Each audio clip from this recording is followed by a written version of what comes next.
सीमित दायरे में कारोबार। हफ्ते का अंत अगले 1.5 घंटे में होने जा रहा है, लेकिन क्या चुस्ती लौटेगी या फिर स्टॉक स्पेसिफिक एक्शन पर करेंगे हम भरोसा? कैसी रहेगी बाजार की चाल, क्या करें अगले हफ्ते की तैयारी, ढेर सारी बातें जो है करनी। चलिए करते हैं शुरुआत फाइनल ट्रेड की। स्वागत है आप सबका, नमस्कार, मैं हूं अनिल सिंघवी। नमस्कार, मैं हूं दीपांशु भंडारी और अनिल जी से कि इस आखिरी 1.5 घंटे में क्या रणनीति अपनानी चाहिए और कौन से स्टॉक्स पर रहेगा एक्शन। तो अनिल जी सबसे पहले बताइए बड़ी बातें क्या हैं सर? बहुत ही रेंज बाउंड बाजार है, मतलब डायरेक्शन की तलाश है। हालांकि ऐसा नहीं कहेंगे कि कमजोर है, बैंक निफ्टी सुस्त है, लेकिन निफ्टी मजबूत है, चुस्त 11,950 के करीब। ऊपरी स्तरों से बैंक निफ्टी 300 पॉइंट फिसला, वही देखिए 24,800 उसके आसपास जाते ही थोड़ी प्रॉफिट बुकिंग आ जाती है। 24,450 के आसपास अभी कारोबार करता हुआ दिख रहा है।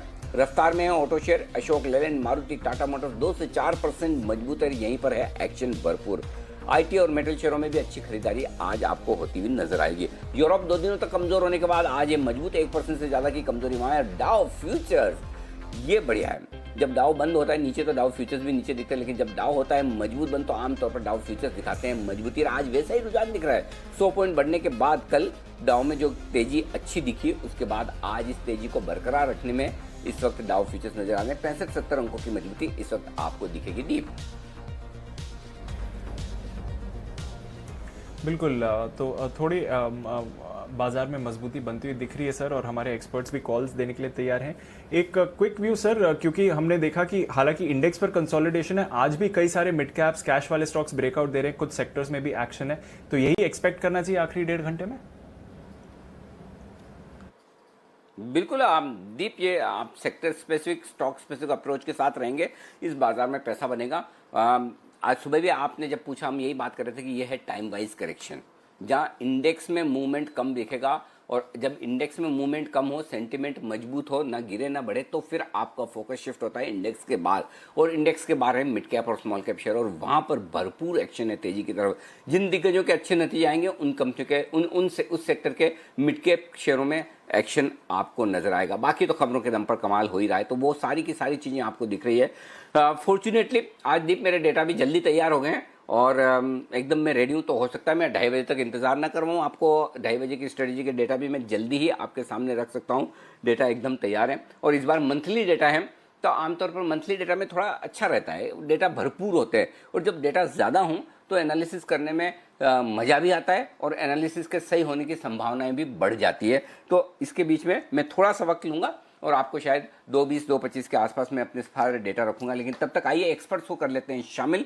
शुरुआत करते हैं भसीन साहब के साथ। आइए बिगुल के साथ करते हैं उनका स्वागत।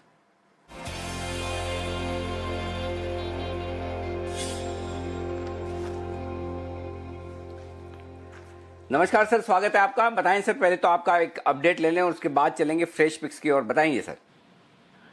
तो अपडेट अनिल जी, आपको सुबह वाली कल वाली कॉल्स थी वो सारी अपडेट करा दी। सुबह आपको मैंने 2 बहुत बढ़िया कॉल दी थी, मैकडॉवल और चोला फाइनेंस। चोला फाइनेंस 46.5 वाला 57 रुपए बिक गया, मैंने 4.5% आपको सुबह और अभी 2 बजे तक मिल गए।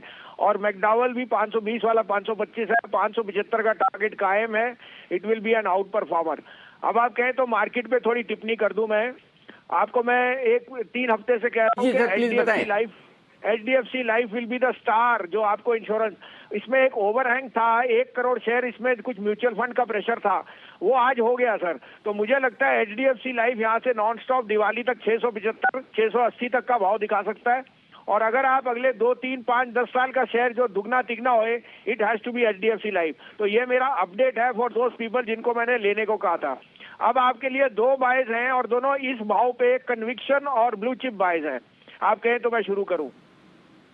सर मैंने तो HDFC को भी ऑलरेडी आपके कहे बगैर बाय कॉल में डाल दिया। मुझे याद है पिछली बार भी जब आप आए थे तो आपने कहा था 100 रुपए ऊपर के टारगेट दिए थे दिवाली तक के बेहद मजबूती के, तो मैंने उसको भी डाल दिया। अब आपके 2 बाय कॉल और बताएं सर जी। तो पहला होगा सर डाबर के रिजल्ट आ रहे हैं अगले हफ्ते, और डाबर का भाव 515 है। आप मानेंगे नहीं, जहां से मेरी बात हुई है, च्यवनप्राश की sales will be the record. मैंने कभी उनकी हिस्ट्री में इतना च्यवनप्राश नहीं बिका जो अब बिका है, क्योंकि सबको अपनी सेहत की घबराहट है। Dabur will come out with the best quarter ever in the last 16 quarters. तो डाबर लीजिए 515-16, 505 का स्टॉप लॉस, 550 से 565, 550 का ट्रेडिंग कॉल है, 565 आपको ये दिवाली तक दिख जाएगा। दूसरा बाय होएगा जहां पे आपको व्हीकल सेल्स में इस क्वार्टर, इस महीने सबसे रिकॉर्ड आएगी, वो आएगी मारुति। 7025 से 7035 में लीजिए, 6890 का स्टॉप लॉस, इसमें 7700 का टारगेट दिखता है। I mean I can see at least 8% upside in Maruti on the back of very very strong numbers and delivery volumes.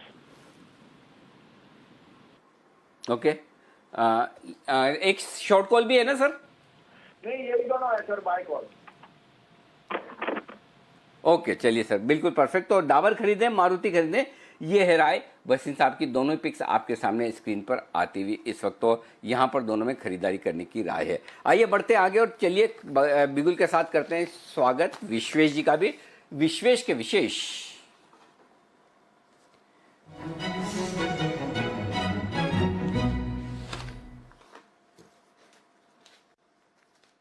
बताएं विश्वेश जी। सर, अष्टमी की आपको, दीपांशु को, हमारी पूरी पैनल को और हमारे सारे जी बिजनेस की व्यूअर को शुभकामनाएं। और अपेरेंटली अष्टमी का दिन है, और जो वसीम साहब ने कहा वही चीज़ मैं रिपीट कर रहा हूँ। मेरा भी जो ट्रेड है वो है long on Maruti.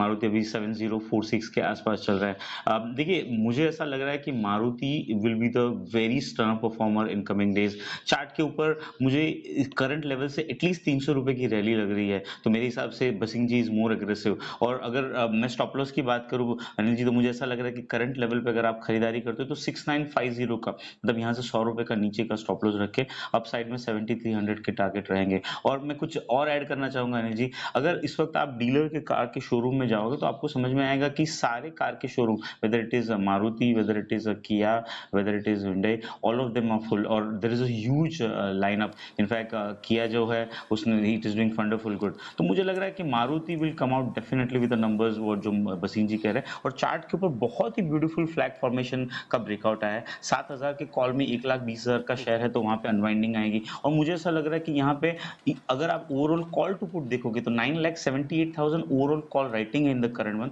Versus the put writing is 6,59,000। पर आज के दिन में आप देखिए, आज के दिन में अनिल जी 1,31,000 शेयर कॉल में अनवाउंड हुए हैं, whereas 1,38,000 share has been built on the put side. So heavier put writing के साथ stock is breaking out of flag pattern. मुझे लग रहा है it is definitely going to run 300-400 rupees from the current level. 6950 के stop loss से Maruti bye करके hold करने की सलाह है।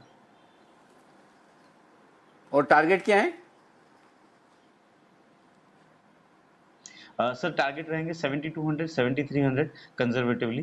मुझे लगता है शायद अगले वीक भी हो सकते हैं, लेकिन अगर आप थोड़ा लंबा होल्ड करेंगे तो इसका जो सितंबर के हाईज थे वो समवेयर अराउंड 7350 थे, तो वो भी जा सकता है।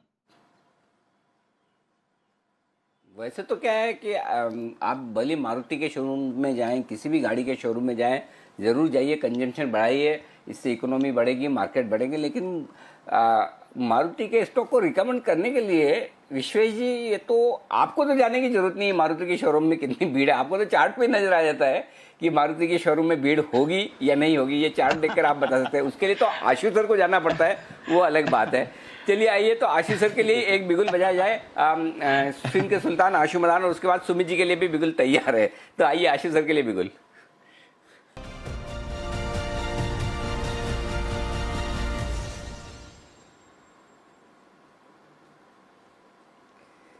बताएं सर। अनिल जी, आपने एक तो बिल्कुल ठीक बोला, मुझे तो फिजिकली जाना पड़ता है ग्राउंड रियलिटी चेक करने के लिए, जिसको कभी चैनल चेक कहते हैं, कुछ भी कहते हैं। yes. अनिल जी, एक चीज के लिए नहीं जाना पड़ रहा, वो चीज ये है अनिल जी, इंडेक्स मुझे लगता है कि जो ये मंथली एक्सपायरी है, मतलब आप एक आध दिन में बात करेंगे, जब आप बोलेंगे कि इतने कॉल्स बिके हुए हैं या इतना वो डेटा इंटरप्रेट करेंगे, तो मैं भी क्यूरियसली वेट करूंगा। लेकिन मुझे लगता है अनिल जी, ये निफ्टी धमाल करने वाला है। और पिछले भी अनिल जी, वो जो वेंसडे को फॉल आया था, तभी हमने एक स्प्रेड दिया था अनिल जी, वो टॉप पे बंद हुआ बाई चांस 11,800-900 वाला स्प्रेड 20 रुपए देके 100 रुपए पे बंद हुआ, मतलब टॉप रेट पे। पर अनिल जी, अभी भी व्यू निफ्टी पे बहुत पॉजिटिव है, और मुझे लगता है अनिल जी, जो मंथली एक्सपायरी है ये धमाल कर सकती है ऊपर। तो अनिल जी मेरा मानना है कि जो इन द मनी कॉल है 11,900 की, इसको लॉन्ग करना चाहिए, बिल्कुल लॉन्ग करना चाहिए। और इसके अगेंस्ट अनिल जी कॉस्ट कम करने के लिए और थोड़ा सा कंसोलिडेशन के लिए 12,100 की 2 कॉल भेज देनी चाहिए।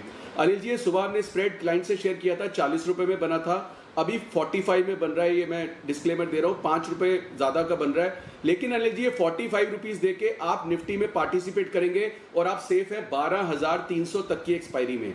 अनिल जी फिर रिपीट कर रहा हूँ, 11,900 की 1 कॉल लेनी है, 12,100 की 2 बेचनी है, कॉस्ट है 42 से 45 रुपये, सेफ है 12,300 तक। अनिल जी 12,000 क्रॉस करने के पूरे चांसेस बने हुए हैं, 12,100 के क्रॉस करने के पूरे चांसेस बने हुए हैं। But again Anil ji market है तो आपको मतलब जितना मर्जी आप पॉजिटिव बोले या लगे या कन्विक्शन हो, ट्रेड अनिल जी सुलझ के करना है तो उसका तरीका अनिल जी मेरा तो स्प्रेड वाला ही है। और मुझे लगता है कि 12,100 भी निफ्टी देखने को मिल सकता है, बट लेना सिर्फ और सिर्फ स्प्रेड के साथ है। अदरवाइज 500 निफ्टी 500 रुपए का स्टॉप लॉस निफ्टी में अनिल जी कभी भी हो सकता है। तो अनिल जी पहली चीज तो ये है। दूसरी चीज अनिल जी स्टॉक्स के ऊपर मैं आता हूं। अनिल जी अगर ये कंप्लीट हो गया हो तो मैं स्टॉक्स के बारे में भी कहना चाहता हूं। हाँ, एक मिनट, एक बार मैं हमारे दर्शकों को बता दूं, 45 रुपए की कॉस्ट में आपके लिए बन रहा है। 11,900 का 1 लोट खरीदिए निफ्टी का और 12,100 के 2 लोट बेचिए। 12,300 तक आप सेफ हैं। 12,300 के ऊपर ही आपके लिए अनलिमिटेड रिस्क शुरू होती है। आशु जी मैं आ रहा हूं आपके पास स्टॉक के लिए, तब तक एक बार जल्दी से सुमित जी का सुपर हिट ले लूं, उसके बाद वापस आपके पास आता हूं। सुमित जी का super hit.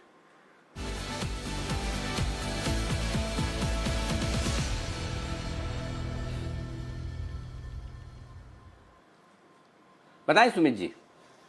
Good afternoon Anil ji, और शुक्रिया आने के लिए।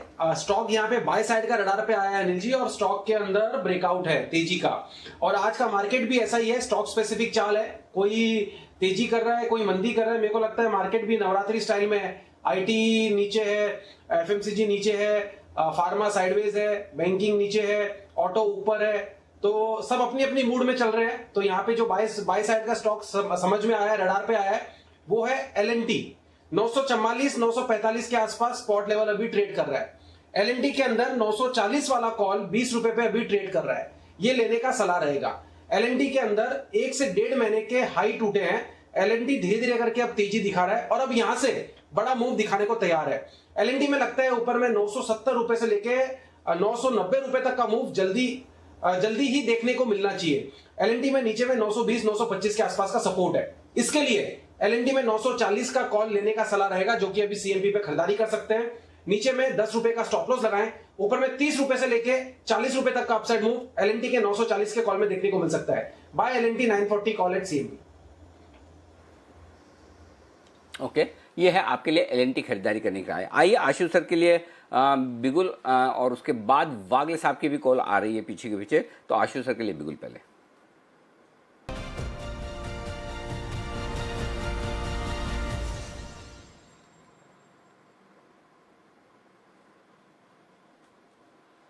बताएं आशु सर। अनिल जी मेरी कॉल भी एलएनटी में है, और लेकिन सुमित से थोड़ी सी डिफरेंट है। और अनिल जी हमने भी अपने क्लाइंट्स को अभी कॉल दी है 940 की। अनिल जी जो कॉल है ये बिल्कुल अभी तो 18 रुपए 16-17 रुपए थी, अब 20 रुपए हो गई है। अनिल जी ये 20 रुपए में लेनी है, लेकिन इसके साथ अनिल जी 980 वाली 6 रुपए 6.25 रुपए है, वो 2 बेच देनी है। अनिल जी 940 की 1 लेनी है, 980 की 2 बेचनी है। अनिल जी आपकी कॉस्ट है सिर्फ और सिर्फ 8 रुपए, मींस 940 प्लस 8, 948 रुपए का एलएनटी आपका लॉन्ग हो गया। अगर अनिल जी अगले 4 दिन की एक्सपायरी में अगर मैं निफ्टी तेजी में हूं तो अनिल जी स्टॉक आइडेंटिफिकेशन कुछ ना कुछ पार्टिसिपेट जरूर करेंगे, and LNT could be one of the candidates. तो अनिल जी सिर्फ 8 रुपए लगा के आप एलएनटी लॉन्ग होते हैं, एंड माइंड इट सेफ है 1020 तक। अनिल जी 940 की 1 कॉल लेके 980 की 2 बेचते हैं, कॉस्ट 8 रुपए, 940 प्लस 8 948, 948 का फ्यूचर चल रहा है, आप 948 के ऊपर प्रॉफिट है और सेफ है अनिल जी 1020 तक। तो जो अगर 30-40 रुपए की चॉल जो सुमित भी जैसे कह रहा है लगती है, हमें भी बिल्कुल लगती है अनिल जी, लेकिन हमने इस स्ट्रैटेजी को इस तरह से प्रेजेंट किया है ताकि सिर्फ कॉस्टिंग 8 रुपए आए और आप पार्टिसिपेट 40-50 रुपए तक कर सके। और एलएनटी में अनिल जी ये खरीदारी की राय है, बिल्कुल एग्जैक्टली एलएनटी में है। अनिल जी दूसरी चीज हमारी राय पॉजिटिव ऑन टाटा मोटर और मारुति भी है। मारुति विश्वेश ने भी कवर कर लिया तो मैं उसको रिपीट नहीं करूंगा।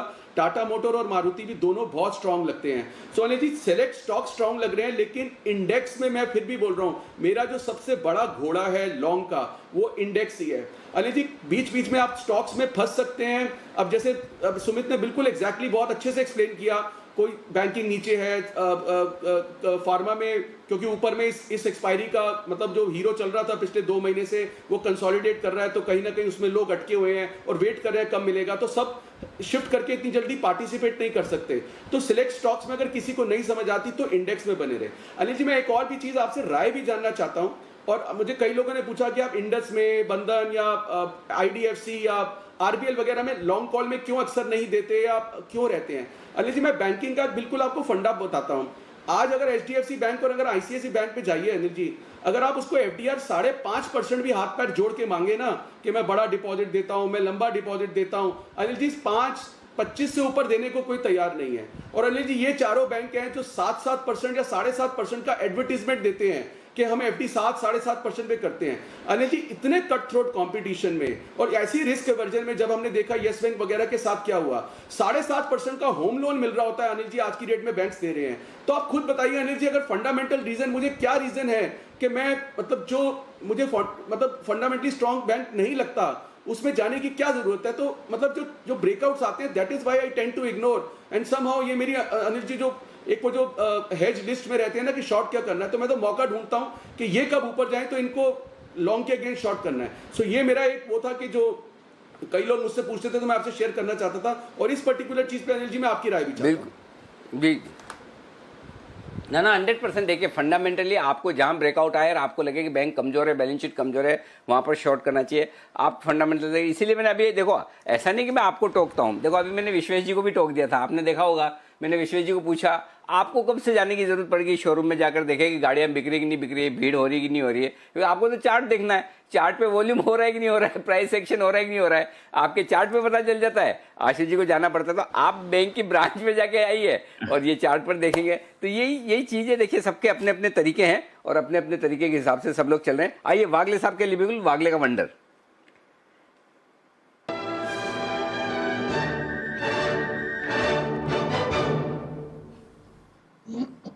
बताएं वागले साहब।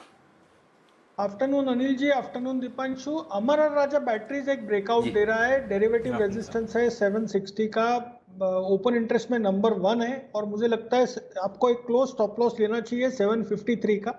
761 761.50 के करंट भाव से बाय करें, 758 तक बाय करें, 753 का स्टॉप लॉस, 777 का पहला टारगेट, 785 का पोजिशनल टारगेट 2 से 3 दिन का। अमर राजा पर रखिए नजर। पूरे ऑटो पैक और स्पेशली कुछ ऑटो एंसिलरी स्टॉक्स में बेहतरीन तेजी बनती हुई दिख रही है। पर आइए आपको बता दें कौन से इवेंट्स हैं जिन पर बाजार की नजर है और साथ ही कौन से खबरों वाले स्टॉक्स हैं जहां पर आपको फोकस करना चाहिए। मानसी और वरुण हमारे साथ तैयार हैं। मानसी गुड आफ्टरनून, बताइए कौन से अहम इवेंट्स हैं आने वाले दिनों के लिए। बिल्कुल दीपांशु, गुड आफ्टरनून। निफ्टी में JSW Steel, Nestle, Tech Mahindra के नंबर्स का भी इंतजार है। नेस्ले टेक महिंद्रा अनुमानित समय बाजार बंद होने के बाद नंबर्स आने का है। 3:30 बजे पीएसयूज को लेकर वित्त मंत्री और आर्थिक मामलों के सचिवों की एक बैठक होने वाली है जिस पर नजर रहेगी। आरबीआई की बोर्ड बैठक में इकोनॉमी पर कोरोना के असर की समीक्षा पर भी हमारा फोकस है। साथ ही टेक महिंद्रा की बोर्ड मीट जिसमें अंतरिम डिविडेंड पर सोच विचार हो रहा है, ये भी फोकस में है। एशियन ग्रेनेटो की भी बोर्ड बैठक पूंजी जुटाने और शेयर विभाजन को लेकर आज एक अहम इवेंट है। कल की अगर बात करें, पॉलीकैम इंडिया, सीडीएसएल, रोजारी बायोटेक जैसे कैश की कंपनियों के नंबर्स आते दिखेंगे। वेदांता के बोर्ड बैठक है जिसमें अंतरिम डिविडेंड पर फैसला लिया जा सकता है। रविवार का दिन महाराष्ट्र में जिम और फिटनेस सेंटर्स खोलने को मंजूरी मिली है इस दिन से। सोमवार को निफ्टी स्पेस में Kotak Mahindra bank, SBI life के नंबर्स आते दिखेंगे। वायदा बाजार में टोरेंट फार्मा, एमएनएम फाइनेंशियल्स के नंबर्स पर फोकस रहेगा। इसी दिन एंजल ब्रोकिंग की बोर्ड बैठक में अंतरिम डिविडेंड पर सोच विचार किया जाएगा। और साथ ही ध्यान रखिए ग्लोबल मार्केट से जुड़ी 2 इंपॉर्टेंट इवेंट्स, हांगकांग और न्यूजीलैंड के बाजार इस दिन बंद रहेंगे, यानी कि 26 अक्टूबर को सोमवार के दिन ये बाजार बंद रहेंगे। 26 और 27 अक्टूबर के लिए भारत और यूएस के बीच 2+2 डायलॉग होने वाला है और यूएस सेक्रेटरी माइक पॉम्पियो और डिफेंस सेक्रेटरी मार्क इसियोर इस संवाद के लिए भारत का दौरा कर सकते हैं। तो ये भी एक इंपॉर्टेंट इवेंट है ग्लोबल मार्केट्स को ध्यान में रखते हुए।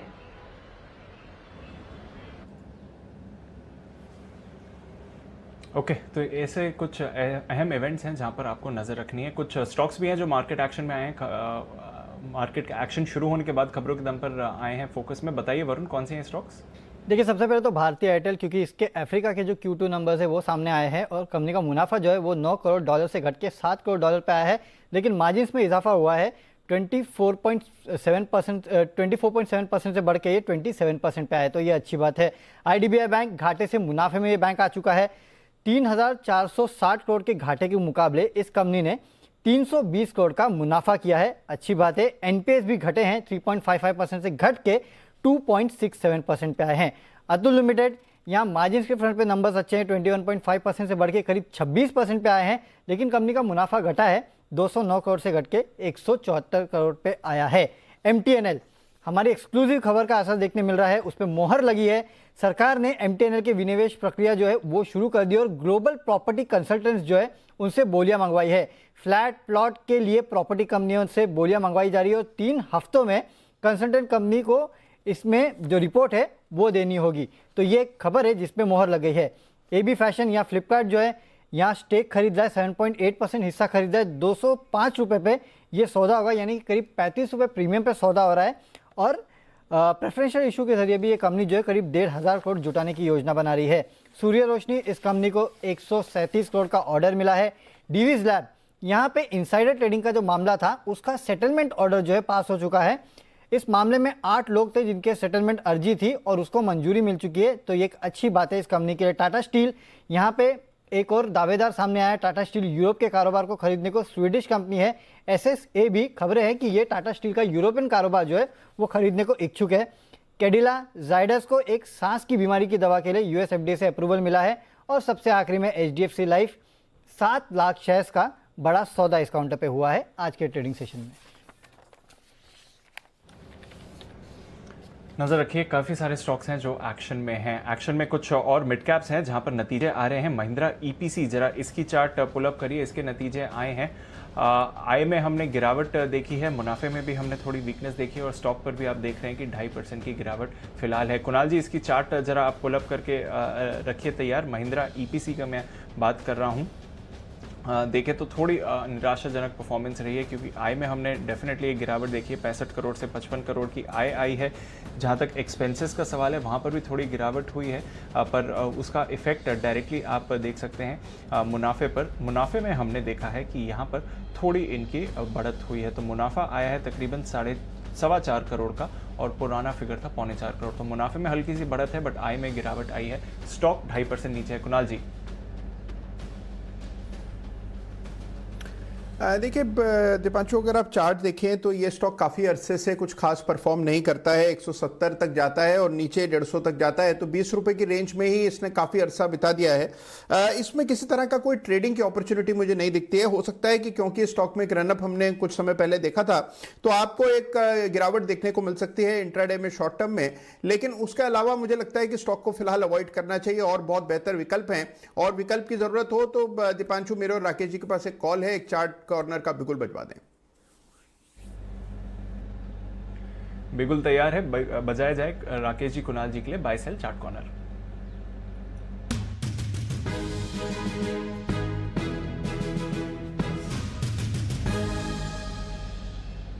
बताएं सर।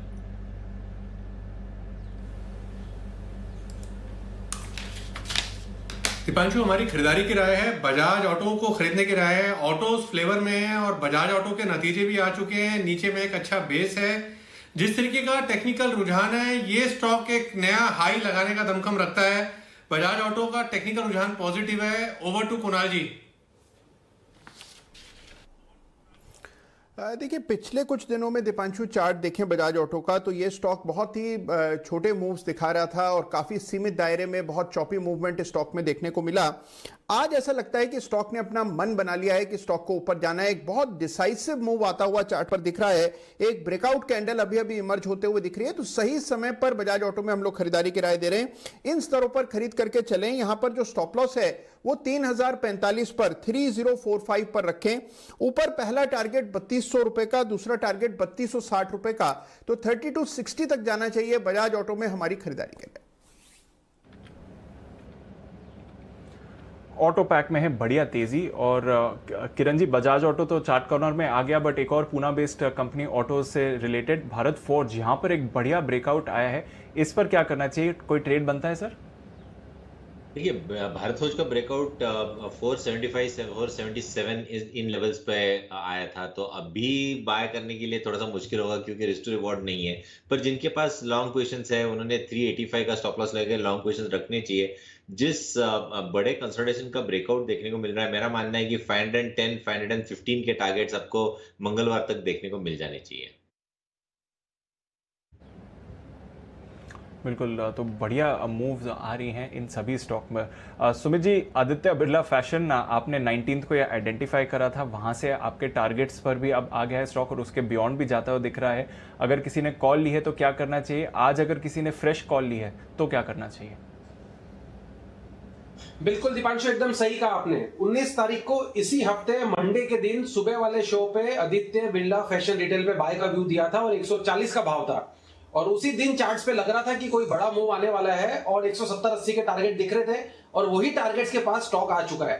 मेरे को ऐसा लगता है कि न्यूज जब स्टॉक में अभी चली रही है, ट्रेलिंग स्टॉप लॉस का इस्तेमाल करें और स्टॉक के अंदर लॉन्ग पोजीशंस होल्ड करें, क्योंकि ये स्टॉक ने, सबसे बढ़िया बात है, एक तो अप्रैल 2020 के हाई तोड़े हैं, आज स्टॉक ने 200 डीएमए लेवल तोड़ा है विद एक्स्ट्रा ऑर्डिनरी वॉल्यूम्स। 180 के ऊपर ये स्टॉक सस्टेन करने पे ये स्टॉक के अंदर ऊपर में 190 रुपए से लेके 200 रुपए तक के लेवल देखने को मिल सकते हैं। तो फ्रेश खरीदारी अब 16% ऊपर तो नहीं समझ में आती, लेकिन जिन्होंने पहले से कर रखा है, और आई एम 100% श्योर बहुत लोगों ने जी बिजनेस में सुन के पहले से बाय करके रखा है और सब आज 20-20% प्लस में होंगे। अगर जिन्होंने होल्ड किया है उसने, तो वो लोग ट्रेलिंग स्टॉप लॉस का यूज करें और ऊपर में 190-200 रुपए तक जाने का वेट कर सकते हैं, बट ट्रेलिंग स्टॉप लॉस जरूर लगाएं।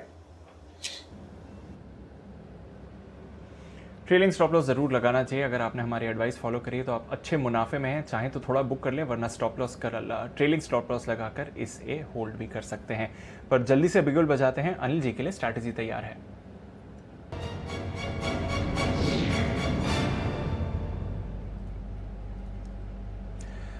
सर, ग्लोबल संकेतों में भी सुधार दिख रहा है। डाउ फ्यूचर्स अब 60 अंक ऊपर हैं, तो थोड़ा उतार चढ़ाव यहां पर रहा है सुबह से। नैस्डैक फ्यूचर्स एकदम सपाट है, पर यूरोप की अच्छी शुरुआत हुई है। 2-3 दिनों से यूरोप में काफी कमजोरी आ रही थी, कल सपाट रहे, पर इससे पहले 2 दिनों में भारी गिरावट हुई थी। आज यूरोप में रिकवरी आ रही है, 1% की तेजी यूरोप के बाजारों में भी बनी हुई है और एशिया भी लार्जली पॉजिटिव रहा। हालांकि चीन में हमने 1% की गिरावट देखी, बट हांगकांग आधा % ऊपर था। तो ग्लोबल क्यूज भी थोड़े सपोर्टिव लग रहे हैं, बताइए क्या करना चाहिए? देखिए दीप, डेटा ये बताने कि भाई रेंज बाउंड मार्केट है, 11,900 के नीचे जाएगा नहीं और 12,000 के ऊपर जाएगा नहीं। आज दोनों ही तरफ में से कहीं भी जाने को तैयार नहीं है, इसी रेंज में रहेगा और उसकी रेंज के बीचों बीच में है 11,940 के आसपास। क्यों?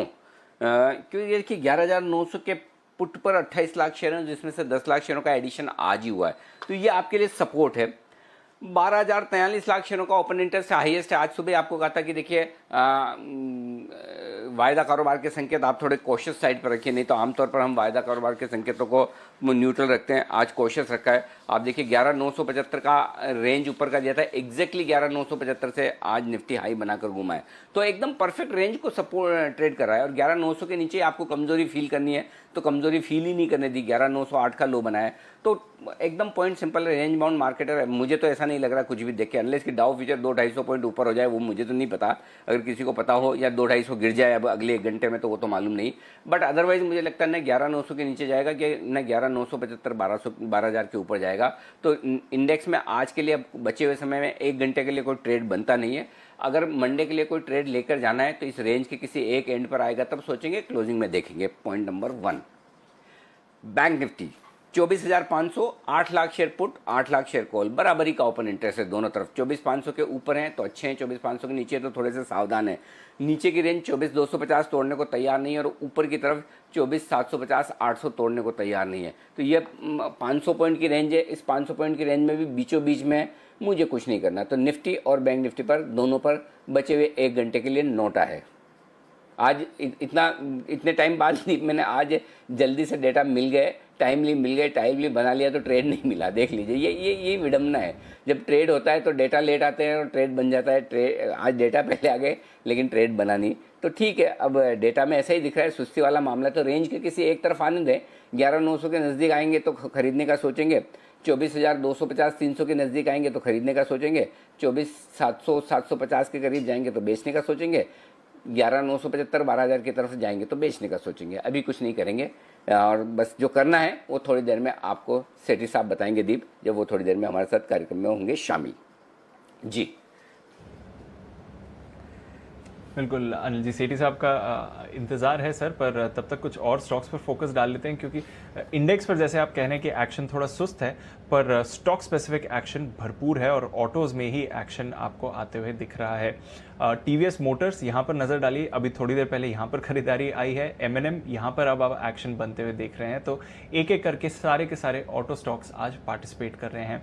वागले साहब, एमएनएम पर कॉल दीजिए सर, कुछ करना चाहिए, 3.5% ऊपर। आई थिंक आज सुबह सचिन जी भी इसके बारे में बात कर रहे थे, ट्रेड बनता है?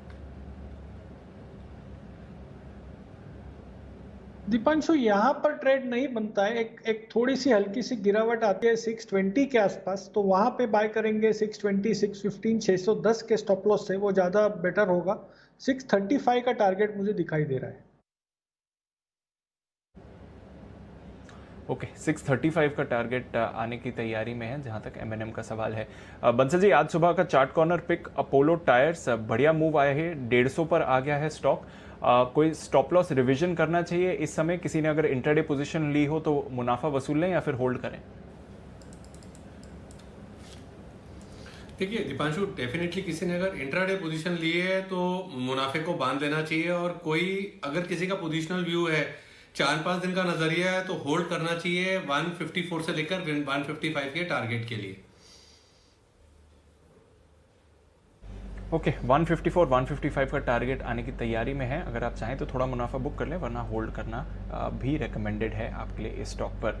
इन्फो एज, यहाँ पर अच्छी खरीदारी आ रही है और हम देख रहे हैं कि सुबह से अनलॉक से रिलेटेड सेक्टर्स में मूवमेंट आया, जुबलेंट फूड में मूवमेंट आया, एविएशन स्टॉक्स तेजी में है और इन्फो एज पर भी एक्शन है। Sumit ji, 5.5% info as trade बनता है या अवॉइड करना चाहिए अभी? दीपांशु, देखिए आज तो स्टॉक के अंदर मोमेंटम है और स्टॉक ने एंगल भी किया है, लास्ट 2 डेज के हाई ब्रेक किए हैं और वॉल्यूम्स के साथ ही कैंडल फॉर्म हो रही है, तो ऐसा लगता है कि स्टॉक यहां से ऊपर का मूव दिखाना चाहिए, जिसके अंदर 3650 और 3700 रुपए तक के लेवल इन्फो एज नौकरी के अंदर देखने को मिल सकते हैं। 3580 के आसपास के अभी लेवल्स अभी ट्रेड हो रहे हैं, तो जिन्होंने बाय कर रखा है वो होल्ड करें। फ्रेश बाइंग की जा सकती है जिसमें 3500 के नीचे का स्टॉप लॉस लगाएं और ऊपर में 3650 से 3700 रुपए तक के लेवल इन्फो एज में देखने को मिल सकते हैं। ओके, तो ये है आपके लिए इन्फो एज पर आया। आइए, बज चुके हैं 2:30 और ये है वक्त सेठी साहब के नाम। कभी कभार ऊपर नीचे हो जाता है, या तो मेरी स्ट्रेटेजी के चक्कर में या कोई और कॉल वॉल आ रही हो, लेकिन आज बिल्कुल समय पर हैं हम भी और सेठी साहब भी। बिल्कुल के साथ उनका स्वागत।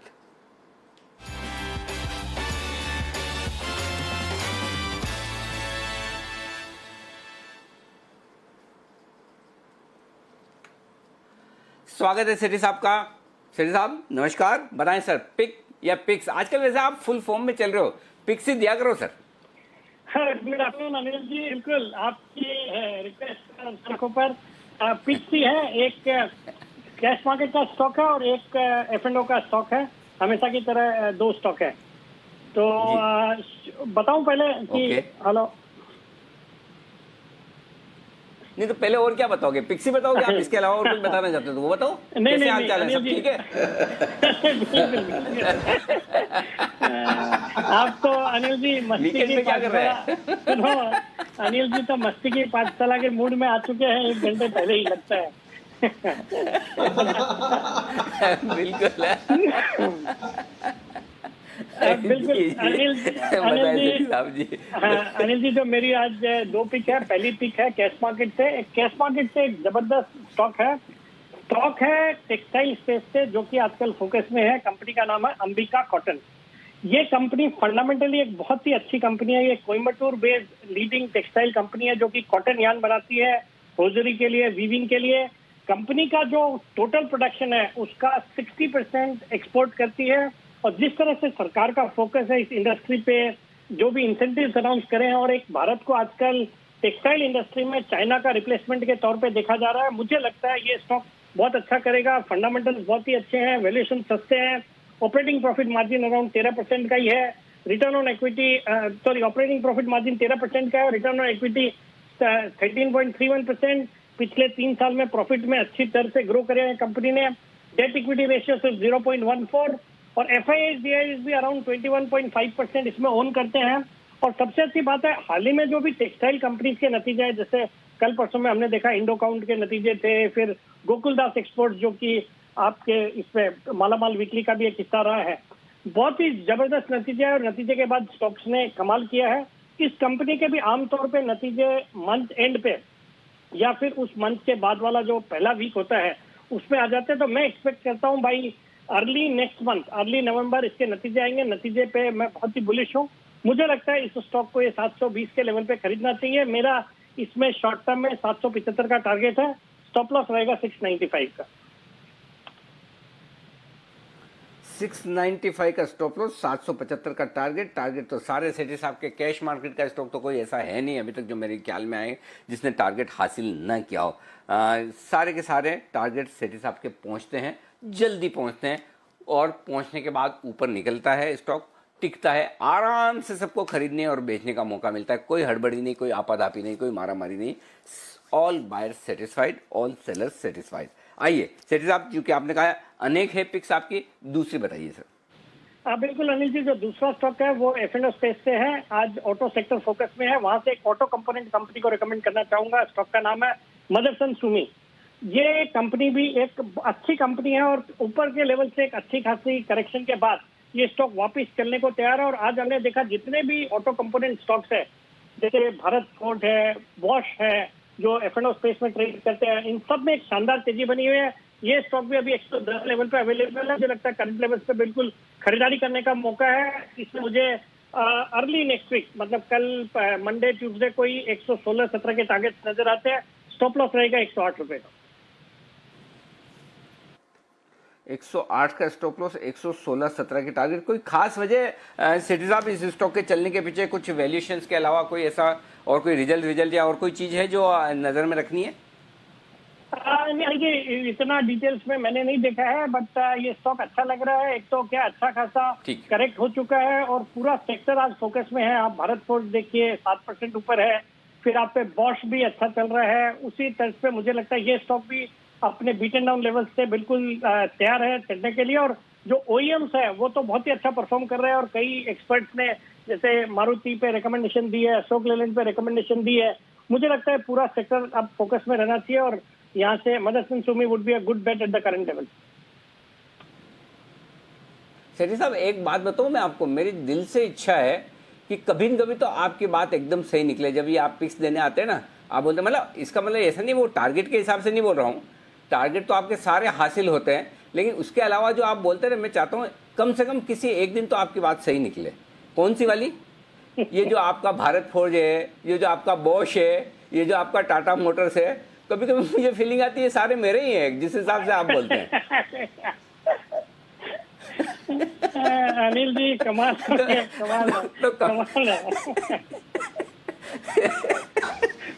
बिल्कुल ये मेरा टाटा मोटर्स, ये मेरा भारत फोर्ज। अनिल जी मुझे लगता है प्रोग्राम को किसी दिन तो ऐसा होगा।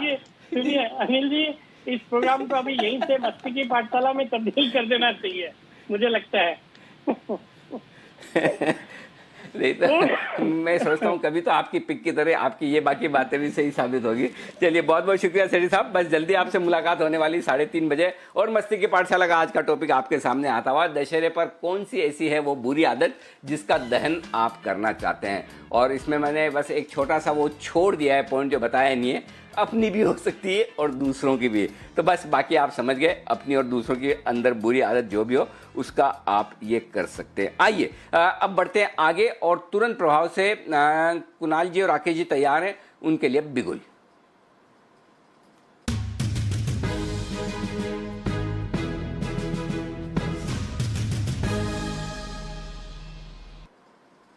बताएं सर।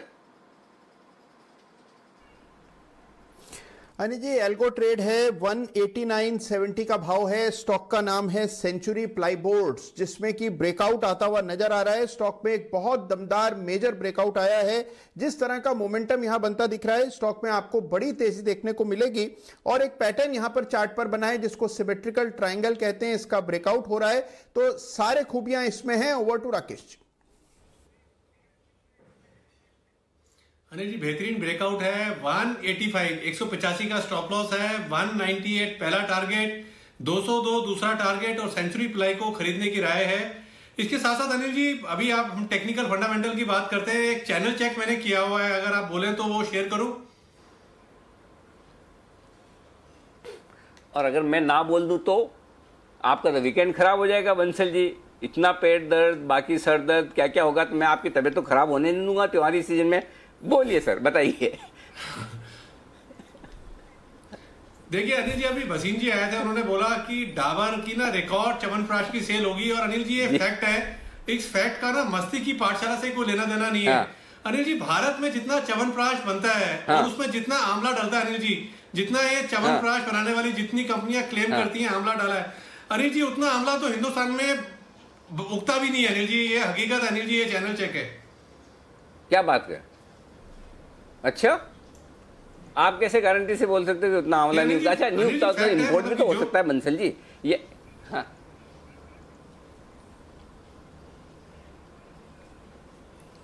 अरे अनिल जी, आंवला कहां से अनिल जी इंपोर्ट होने लगा? अनिल जी, ये इंपोर्टेड फ्रूट जो आते हैं वो तो इतने महंगे होते हैं, मिलता नहीं। अनिल जी, आपको लग रहा है कि ये कंपनियां, च्यवनप्राश वाली कंपनियां इंपोर्टेड आंवला अनिल जी डालेंगी?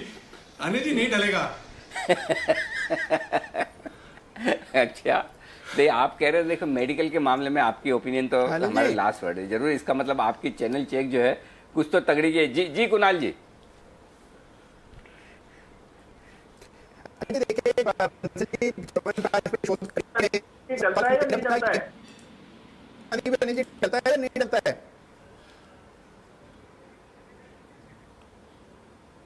कुणाल जी की आवाज में सुन नहीं पाया। दीप, आप सुन पाए क्या? क्या कहा कुणाल जी ने? मुझे ऑडियो क्लियर नहीं आया। अनिल जी, हाँ, छोटा सा सवाल है अनिल जी मेरा, कि अनिल जी, हमारे बंसल जी शोध कर ही रहे हैं च्यवनप्राश पे, तो इस पर भी कुछ प्रकाश डाल दें कि ये सोना चांदी भी इसमें होता है या केवल ये भी नाम के लिए है?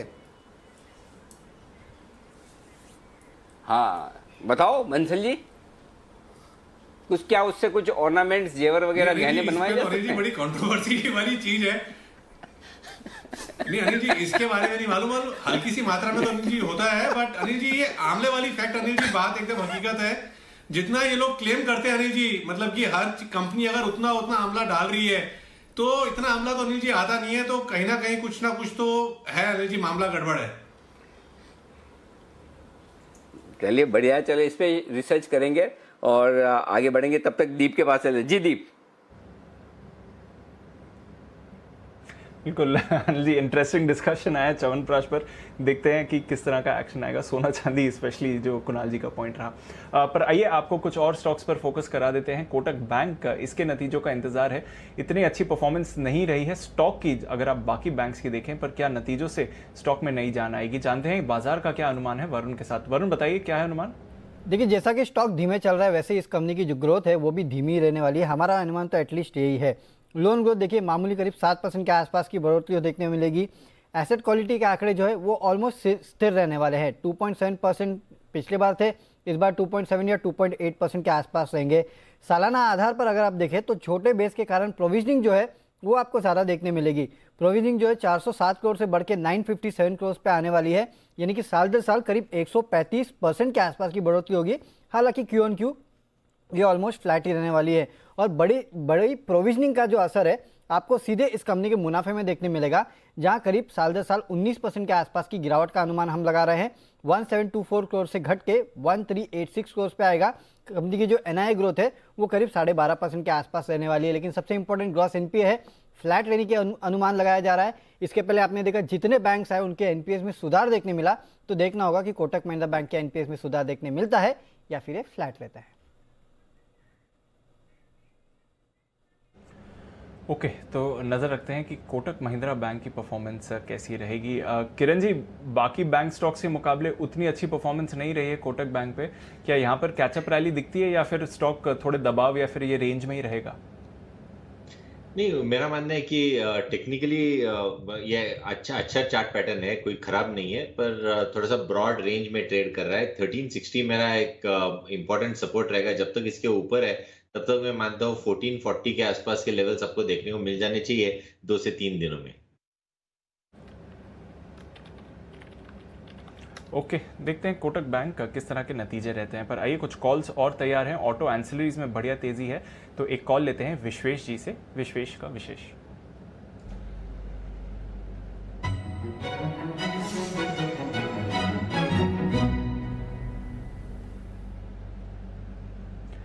बताएं विश्वेश जी।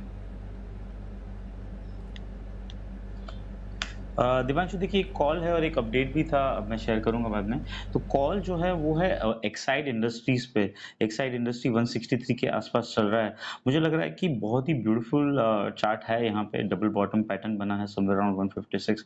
और डेटा जब मैं चेक कर रहा हूँ तो मुझे समझ में आ रहा है कि आज के दिन में 15% ओआई ऐड हुआ है, which is 14,61,000। At the same time call में 2,34,000 अनवाइंड हुई है। तो अगला जब मैं कॉल जाके देखता हूँ तो मुझे समझ में आ रहा है 165 के कॉल में 4,93,000 है और 170 के कॉल में रफली अबाउट 6 लाख समथिंग है। तो मुझे ऐसा लग रहा है कि एक्साइड में यहाँ से 170 की ओर का मूव आ सकता है। तो 163 पे खरीदारी करें, 160 का स्टॉप लॉस और टारगेट 167, 170 ऑन दी अपसाइड।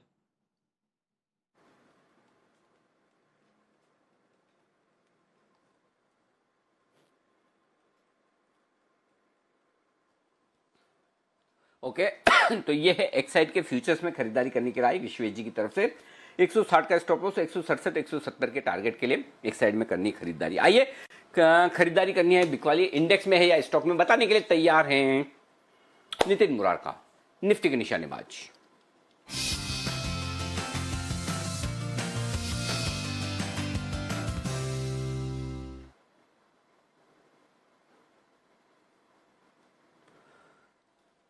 बताएं नितिन जी। अनिल जी, निफ्टी की हम 11,900 की कॉल ऑप्शन लेंगे जो 135 रुपए में मिल रही है। 135-36 ऐसे रेट है। इसका स्टॉप लॉस हम 105 का रखेंगे और मुझे लग रहा है कि अगले वीक में एक रैली बननी चाहिए और हम लोग 12,000 के ऊपर जाएंगे और पॉसिबल है कि 12,100 भी चले जाएं। तो इसका टारगेट हम 180-190 ऐसे रख के चल रहे हैं। मुझे लग रहा है कि आज अगर क्लोजिंग में मूव आई तो मंडे को गैप अप ओपनिंग हो सकती है, इसलिए हम 11,900 की कॉल ऑप्शन ले रहे हैं। इन द मनी कॉल ऑप्शन है, 135-36 ऐसे मिल रही है। 105 का स्टॉप लॉस होगा और टारगेट 180-190 ऐसे। निफ्टी का ये हो गया अनिल जी। और बैंक निफ्टी में भी डेटा मुझे आज पॉजिटिव दिख रहा है, इसलिए मैं बैंक निफ्टी में फिर से बुल कॉल स्प्रेड बनाऊंगा और 24,400 की कॉल ऑप्शन लेकर के हम 24,800 की कॉल ऑप्शन बेचेंगे। 24,400 की हम लेकर के 24,800 की बेचेंगे, जो करीब करीब 200 रुपए में बन रही है अनिल जी। 200 रुपए में बन रही है। इसके टारगेट करीब आपको 300-350 तक के ऐसे रखने चाहिए। 350 तक के टारगेट होंगे और स्टॉप लॉस हम 140 रुपए का रखेंगे, यानी 60 रुपए का रिस्क ले रहे हैं और करीब 120 रुपया स्प्रेड का टारगेट रख रहे हैं। 24,400 की कॉल लेके 24,800 बेचेंगे। नहीं, 24,400 का लेके 24,800, ये कितने में बन रहा है सर? ये अनिल जी अभी 200 रुपए में बन रहा है। 522 की मेरी 24,400 आ रही है और 24,800 मेरी 323 की बिक रही है, तो 200 रुपए में बन रहा है। और इसमें स्टॉप लॉस 140 का रख लेंगे और टारगेट करीब हम 200 का बन रहा है तो 320-330 ऐसे टारगेट रखें।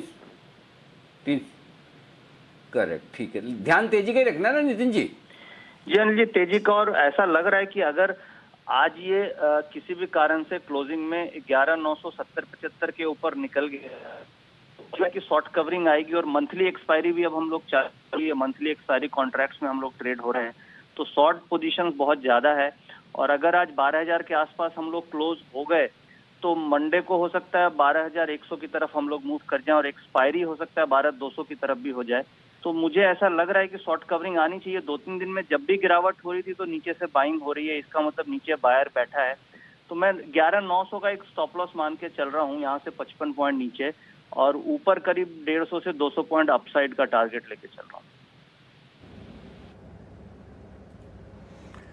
बिल्कुल, तो बाजार तेजी के लिए तैयार है और एक्शन के लिए भी आप तैयार हो जाइए। कई सारे नतीजे भी आ रहे हैं। हाइडेलबर्ग सीमेंट, कल काफी एक्साइटमेंट था इस स्टॉक पर, नतीजे आए हैं, अच्छे नतीजे आए हैं, बट नतीजों के बाद आप मुनाफा वसूली भी देख रहे हैं हाइडेलबर्ग में। कुणाल जी, इसकी चार्ट पुल अप करिए। मुनाफे में हल्की सी बढ़त हुई है, 58 करोड़ के मुकाबले मुनाफा बढ़कर आया है 62 करोड़ का। आय में भी हमने देखा है कि यहाँ पर बढ़त आपको आती हुई दिखी है।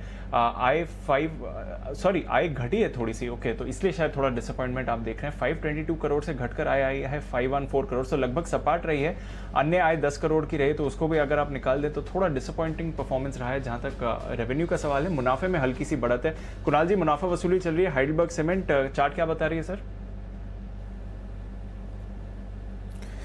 देखिए, बड़ा वॉल्यूम भी हुआ है दीपांशु, एक साथ बड़ी क्वांटिटी बिक्री हुई है, तो इससे लगता है कि एक बार के लिए स्टॉक थोड़ा नीचे जा सकता है और इस कमजोरी में हो सकता है 189 के लेवल्स भी आपको देखने को मिल जाएं। तो क्योंकि स्टॉक ऑलरेडी काफी भागा हुआ है तो इसमें थोड़ी कमजोरी आना बिल्कुल स्वाभाविक है और जिस तरह का वॉल्यूम हुआ है उससे लगता है कि यहाँ पर कुछ बिकवाली होगी। 189 इसके लिए मेक और ब्रेक लेवल है। मुझे लगता है कि 189 के नीचे गया तब स्टॉक में काफी कमजोरी देखने को मिलेगी और फिर लॉन्ग पोजिशन अनवाइंड करनी चाहिए। अदरवाइज 189 के स्टॉप लॉस से बने रहे, थोड़ी वॉलिटिलिटी जरूर देखने को मिलेगी, लेकिन अंततोगत्वा मुझे लगता है स्टॉक ऊपर ही जाना चाहिए। बिल्कुल, तो नतीजे तो ठीक ठाक आए हैं, थोड़े डिसअपॉइंटिंग आप कह सकते हैं, क्योंकि एक्सपेक्टेशंस हाई थी। कामकाजी मुनाफे में सिर्फ 3% की बढ़त है। जी सर, एक मिनट दीप, एक सवाल है आपसे। ये अभी जो बोला इन्होंने, हमारे कुणाल जी ने, उसका मतलब समझाइए। पहले तो ये बताइए इन्होंने बोला क्या वो शब्द, और अगर वो शब्द आपने सुना तो उसका मतलब बताइए। कुणाल जी, आप ऐसा फंसाने वाला काम क्यों करते हैं? सोच रहा एक बार कुणाल जी को नहीं नोटिस किया हो। मैं एक ही तो काम करता हूँ नोटिस करने का, अंततोगत्वा।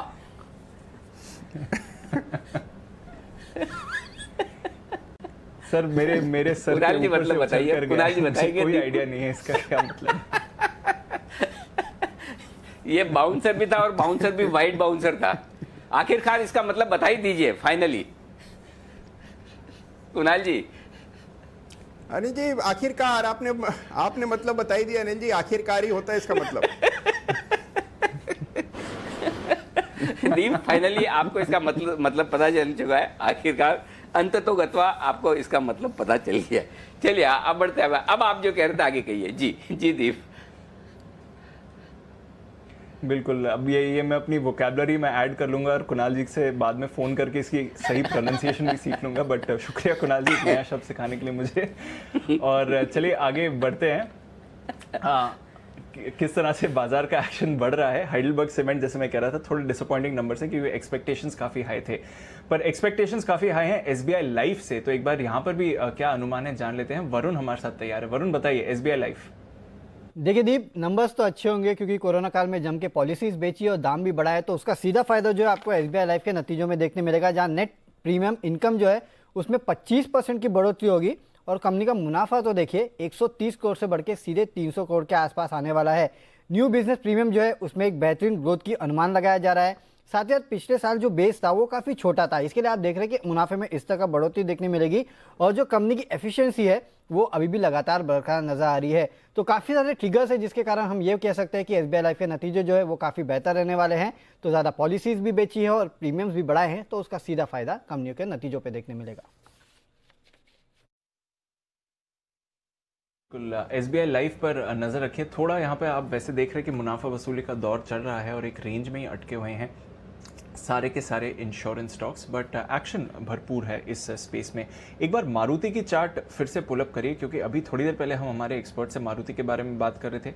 भसीन साहब आपको यहाँ पर कॉल देकर गए हैं, विश्वेश जी ने भी आपको यहाँ पर कॉल दी है। और विश्वेश जी, मारुति 4% ऊपर है इस समय। अगर किसी ने आपकी सलाह पर ट्रेड लिया है तो क्या मुनाफा बुक कर लें या फिर होल्ड करें मारुति में, और हायर लेवल्स आ सकते हैं? देखिए दीपांशु, मुझे लग रहा है कि यहाँ और मूव की गुंजाइश है।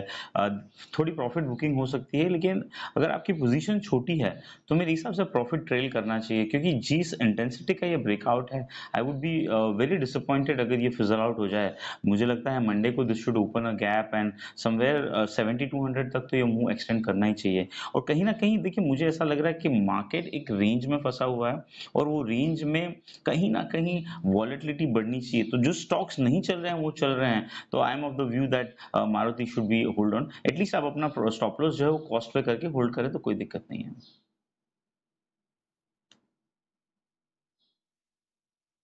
ओके, तो ये है आपके लिए मारुति पर राय। आइए, इस बीच बसीन साहब भी हमारे साथ कार्यक्रम में होने वाले शामिल, और उसके बाद एक बड़ी और एक्सक्लूसिव खबर भी आपके लिए आने की तैयारी में।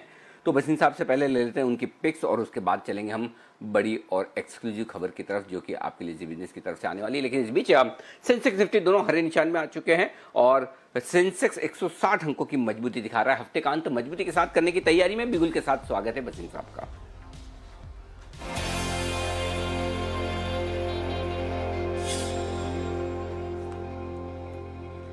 स्वागत है सर आपका। अगर कोई और आपके अपडेट्स देना चाहें तो वो, और साथ ही सर बताएं आपके बेहतरीन बीटीएसटी पिक्स।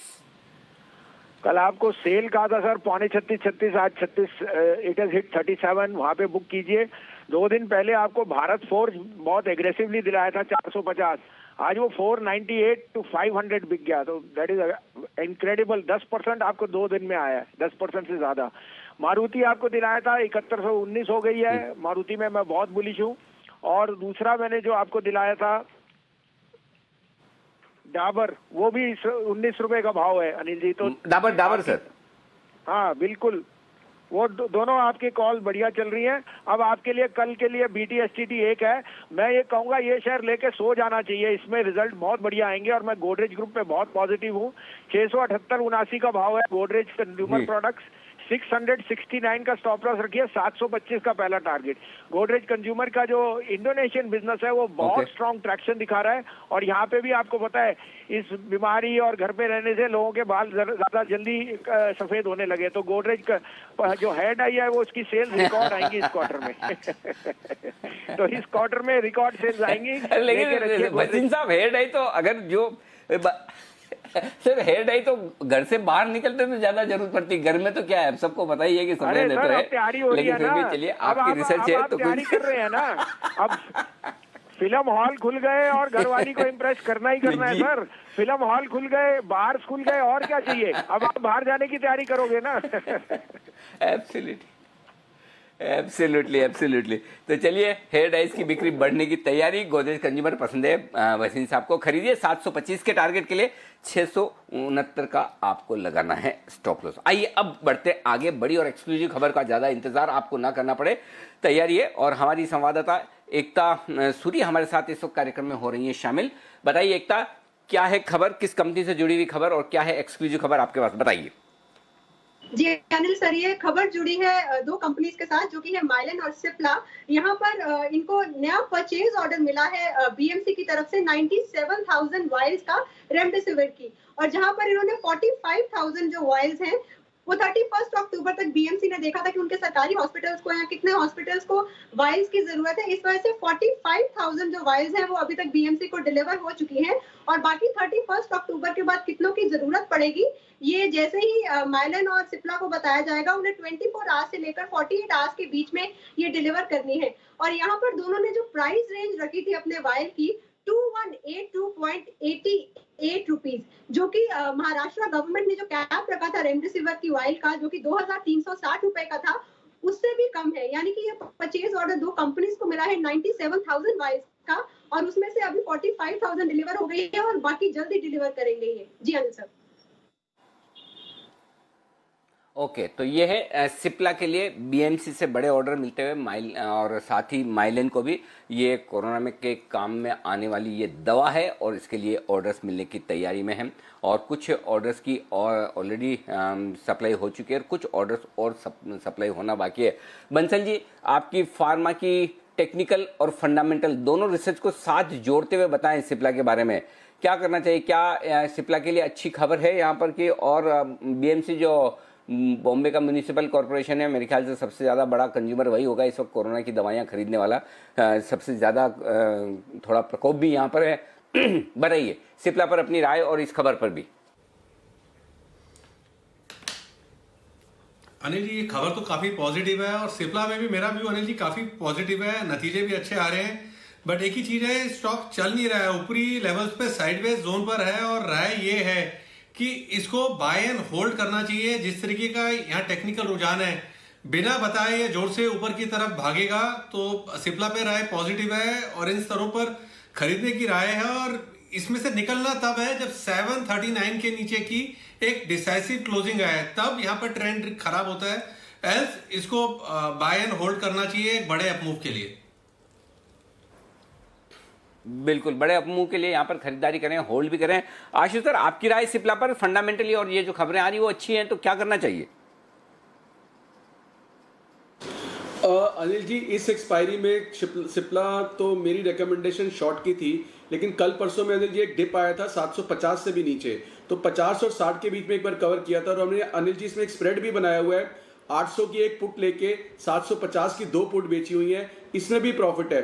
तो अनिल जी मुझे लगता है कि सिप्ला में वैसे कोई मीडियम टू लॉन्ग टर्म कोई दिक्कत नहीं है, लेकिन टेम्परेरीली अनिल जी ये ओवरबॉट स्टॉक है लाइक अदर फार्मा। एंड अभी आप अनिल जी और देखें पिछले 4-5 दिन में पर्टिकुलरली अगर आप स्टॉक्स में थोड़ा रिवर्सल देखें, जो सबसे बेटर लगता है इनमें अगले 4 दिन के लिए सिर्फ वो ग्लेनमार्क लगता है। और सिप्ला मुझे लगता है कि अभी भी इन 4 दिन के लिए, सिर्फ और सिर्फ इन 4 दिन के लिए अनिल जी मेरे हिसाब से सेल ऑन राइज है, क्योंकि ये इसमें ये because of pharma euphoria, because of Cipla fundamental euphoria, there are upside buyers who are trap, और मुझे नहीं लगता कि इस एक्सपायरी में उनको एग्जिट मिलेगा। और अगर नहीं मिलेगा तो अनिल जी इस एक्सपायरी में सबड्यूड रहेगा।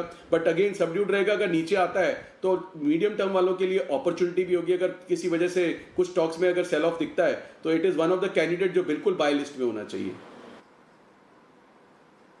ओके, तो गिरावट में यहाँ पर खरीदारी करनी है आपको सिप्ला में, ये क्लियर कट है राय इस वक्त आशु सर की तरफ से भी। थोड़े से आज फार्मा शेयर हल्की प्रॉफिट बुकिंग के मूड में जरूर है, लेकिन ये 1-2 दिन, 1.5 दिन, 2 दिन का करेक्शन देते हैं बस, इससे ज़्यादा नहीं। 1.5-2 दिनों के बाद फिर इनमें क्रांति हो जाती है, मतलब बदले की भावना से जो ऊपर आते हैं।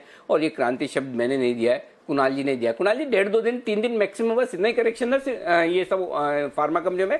कुणाल जी बिल्कुल अनिल जी, ये जो स्टॉक्स हैं इनमें इनकलाबी जुनून है अनिल जी। 2-3 दिन आप इनको कुचल सकते हैं, लेकिन इनको दबा नहीं सकते अनिल जी, वापस सिर जरूर उठाते हैं।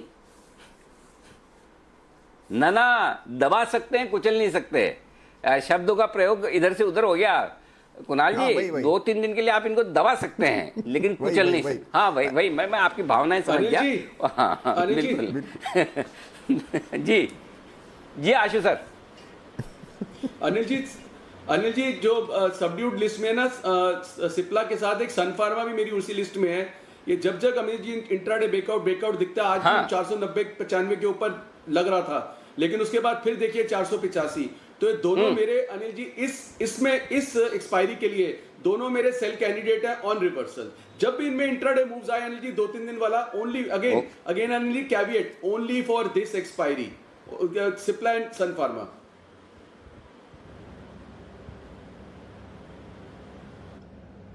ओके, सिर्फ इसी एक्सपायरी के लिए ये आपके लिए ट्रेड है। फार्मा स्टॉक्स पर रखिए नज़र। पर महाराष्ट्र से एसोसिएटेड कुछ और खबरें भी आपको आती हुई दिख रही हैं। महाराष्ट्र के चीफ मिनिस्टर उद्धव ठाकरे ने एक ऐलान किया है महाराष्ट्र के फार्मर्स के लिए 10,000 करोड़ रुपए के पैकेज का। तो ये एक बड़ी खबर आ रही है। इस पैकेज की क्या डिटेल्स होंगी उसका भी थोड़ा इंतज़ार करते हैं, बट बड़ी खबर डेफिनेटली आपके लिए आती हुई दिख रही है इस समय। महाराष्ट्र के फार्मर्स के लिए 10,000 करोड़ रुपए का स्टेट गवर्नमेंट ने पैकेज ऐलान किया है। अब इस पैकेज के क्या कॉन्टूर्स हैं वहाँ पर नज़र रखेंगे। क्या यहाँ पर कुछ इंसेंटिव्स दिए जाते हैं या कुछ सब्सिडी के तौर पे आता है या फिर कुछ रिलीफ मिलता है लोन्स पर, वहाँ पर नज़र पड़नी पड़ेगी। बट डेफिनेटली रूरल स्पेस के लिए एक बड़ी पॉजिटिव खबर आती हुई महाराष्ट्र के किसानों के लिए सरकार ने 10,000 करोड़ रुपए के पैकेज का ऐलान किया है। तो यहाँ पर भी नज़र रखिए, इसका भी इम्पैक्ट आपको आते हुए दिखेगा। फाइनेंशियल सेक्टर के लिए क्या मीन करता है, एग्रीकल्चर कंजम्पशन के लिए क्या मीन करता है, उस पर डिटेल्स आने पर हम यहाँ पर चर्चा कर पाएंगे। बट डेफिनेटली एक बड़ी खबर आती हुई दिख रही है इस समय। कुछ और बड़ी खबरें भी आ रही हैं और कई सारे स्टॉक्स पर भी आप मूवमेंट लगातार देख रहे हैं। तो मार्केट्स में बढ़िया ऐलान है, मूवमेंट आ रहा है और कई सारे खबरों के दम पर आप रिएक्शंस भी इस समय देख रहे हैं। मेटल स्टॉक्स पर भी तेज़ी बनी हुई है, वहाँ पर नज़र रखिए। कुछ और स्टॉक्स जहाँ पर अच्छा एक्शन बन रहा है, इस पर एक स्टॉक था सुमित जी जहाँ पर मेरे को आपसे राय लेनी थी, महिंद्रा लॉजिस्टिक्स। यहाँ पर ज़रा एक्शन देखकर बताइए, क्योंकि इस पर आशीष कुकरेजा साहब 2 बार रिकमेंडेशन दे चुके हैं। पहली बार उनके टारगेट्स आ गए, अभी उन्होंने फ्रेश रिसेंटली आपको रिकमेंडेशन दिया है और आज सारे के सारे लॉजिस्टिक्स स्टॉक्स तेज़ी में है। महिंद्रा लॉजिस्टिक्स आपको 6% का उछाल दिखा रहा है, यहाँ पर कोई ट्रेड बनता है? दीपांशु, महिंद्रा लॉजिस्टिक के अंदर 355 के आसपास अभी ट्रेड होता हुआ देखने को मिल रहा है। स्टॉक पिछले 4-5 दिनों के हाई ब्रेक कर रहा है और आज थोड़ा सा वॉल्यूम्स भी सही देखने को मिल रहा है। तो स्टॉक के अंदर मोमेंटम ऊपर की तरफ देखने को मिल सकता है, जिसमें इमीडिएट टारगेट्स बनेंगे 365 के, जो कि 6 अक्टूबर के हाई है, और वो लेवल टूटने के बाद स्टॉक में मोमेंटम और ऊपर का आएगा और फिर 380 से 400 रुपए तक के लेवल देखने को मिल सकते हैं। तो जिन्होंने पोजीशंस बना रखी है महिंद्रा लॉजिस्टिक में, वो लोग पोजीशंस को होल्ड करें। नीचे में 330 340 के आसपास के सपोर्ट लेवल से जब तक ये लेवल नहीं टूटेंगे पोजीशंस होल्ड करके चले। 365 का पहला टारगेट और फिर 380 से 400 रुपए तक के लेवल आने वाले दिनों में महिंद्रा लॉजिस्टिक में देखने को मिल सकता है। ओके, और जब आपने महिंद्रा का नाम लिया तो एक स्टॉक जो ध्यान में आया, अभी अभी जो खबर दीप आप पढ़ रहे थे, महाराष्ट्र में 10,000 करोड़ रुपए का पैकेज महाराष्ट्र सरकार किसानों के लिए लेकर आ रही, तो महिंद्रा से याद आया महिंद्रा ईपीसी, ये है वो स्टॉक जिस पर फोकस करिए, क्योंकि ये है वो कंपनी जो इरिगेशन और किसानों से जुड़े हुए कारोबार में यहाँ पर एक इम्पैक्ट आता हुआ दिख सकता है। कुछ कुछ कंपनियां हैं जिन पर प्रभाव पड़ सकता है, जो कि किसानों से जुड़ी हुई कंपनियां, खेती से जुड़ी हुई जो कंपनियां, उनके लिए ये एक अच्छी खबर हो सकती है। तो महाराष्ट्र में किसानों के लिए 10,000 करोड़ रुपए का एक पैकेज ये आया है, इस पैकेज का ऐलान किया है महाराष्ट्र में सरकार ने। ये थोड़ा सरप्राइजिंग है, इंटरेस्टिंग भी है। इस वक्त शायद ऐसा कुछ बड़ा कारण तो नहीं दिख रहा था कि जिसकी वजह से किसानों के लिए पैकेज आए, लेकिन हो सकता है सरकार को, महाराष्ट्र सरकार को जरूरत लगी हो। और क्योंकि इस बार अभी तक तो मानसून वगैरह भी ठीक ठाक चल रहा है, परफेक्ट है, लेकिन फिर भी लगता है सरकार को, महाराष्ट्र की सरकार को ये ज़रूरत लगी और उन्होंने एक पैकेज का ऐलान किया है। तो ये कंपनी, जहाँ तक मुझे यार महिंद्रा ईपीसी कुणाल जी राकेश जी की रिकमेंडेशन लिस्ट में भी रहा है, जहाँ तक मुझे 10 की कमाई में, या आपने टेक्नो फंडा पिक के तौर पर किया। तो बंसल जी एक बार इस पर राय दीजिए। देखिए अनिल जी, बिल्कुल हमने इस पे राय दी थी और हमारे राय लेने के बाद ये स्टॉक में एक रैली भी देखने को मिली थी। और एज ऑफ नाउ भी ये स्टॉक क्या है कि इसमें एक एक्यूमुलेशन चल रहा है, नीचे में 145 146 एक अच्छा बेस है, गिरावट में खरीदने वाला स्टॉक है। टेक्निकली अभी ऐसा लगता नहीं को मोमेंटम आएगा, बट जिनके पास है 145 के स्टॉप लॉस के साथ यहाँ बने रहना चाहिए, गिरावट में इसको ऐड भी करना चाहिए। और टेक्निकली ये स्टॉक जिस फैशन में चल रहा है, अब की बार ये 200 के ऊपर निकलने की तैयारी कर रहा है, तो एक्यूमुलेशन के अंदर खरीदारी की राय है महिंद्रा ईपीसी में। ओके, बताया जा रहा है कि शायद इस पैकेज की जरूरत इसलिए पड़ी कि बेमौसम बारिश जो हुई, उस बारिश की वजह से काफ़ी फसलें खराब हुई हैं किसानों की, और उसके लिए सरकार ने यहाँ पर दिया है ये एक बड़ा पैकेज जिस पर आपको नज़र रखनी है। तो ये आपके लिए। आइए अब बढ़ते हैं आगे। बैन से बेनिफिट, वो स्टॉक्स जो बैन में आने जाने को तैयार हैं, आइए उन पर ले लेते हैं एक राय।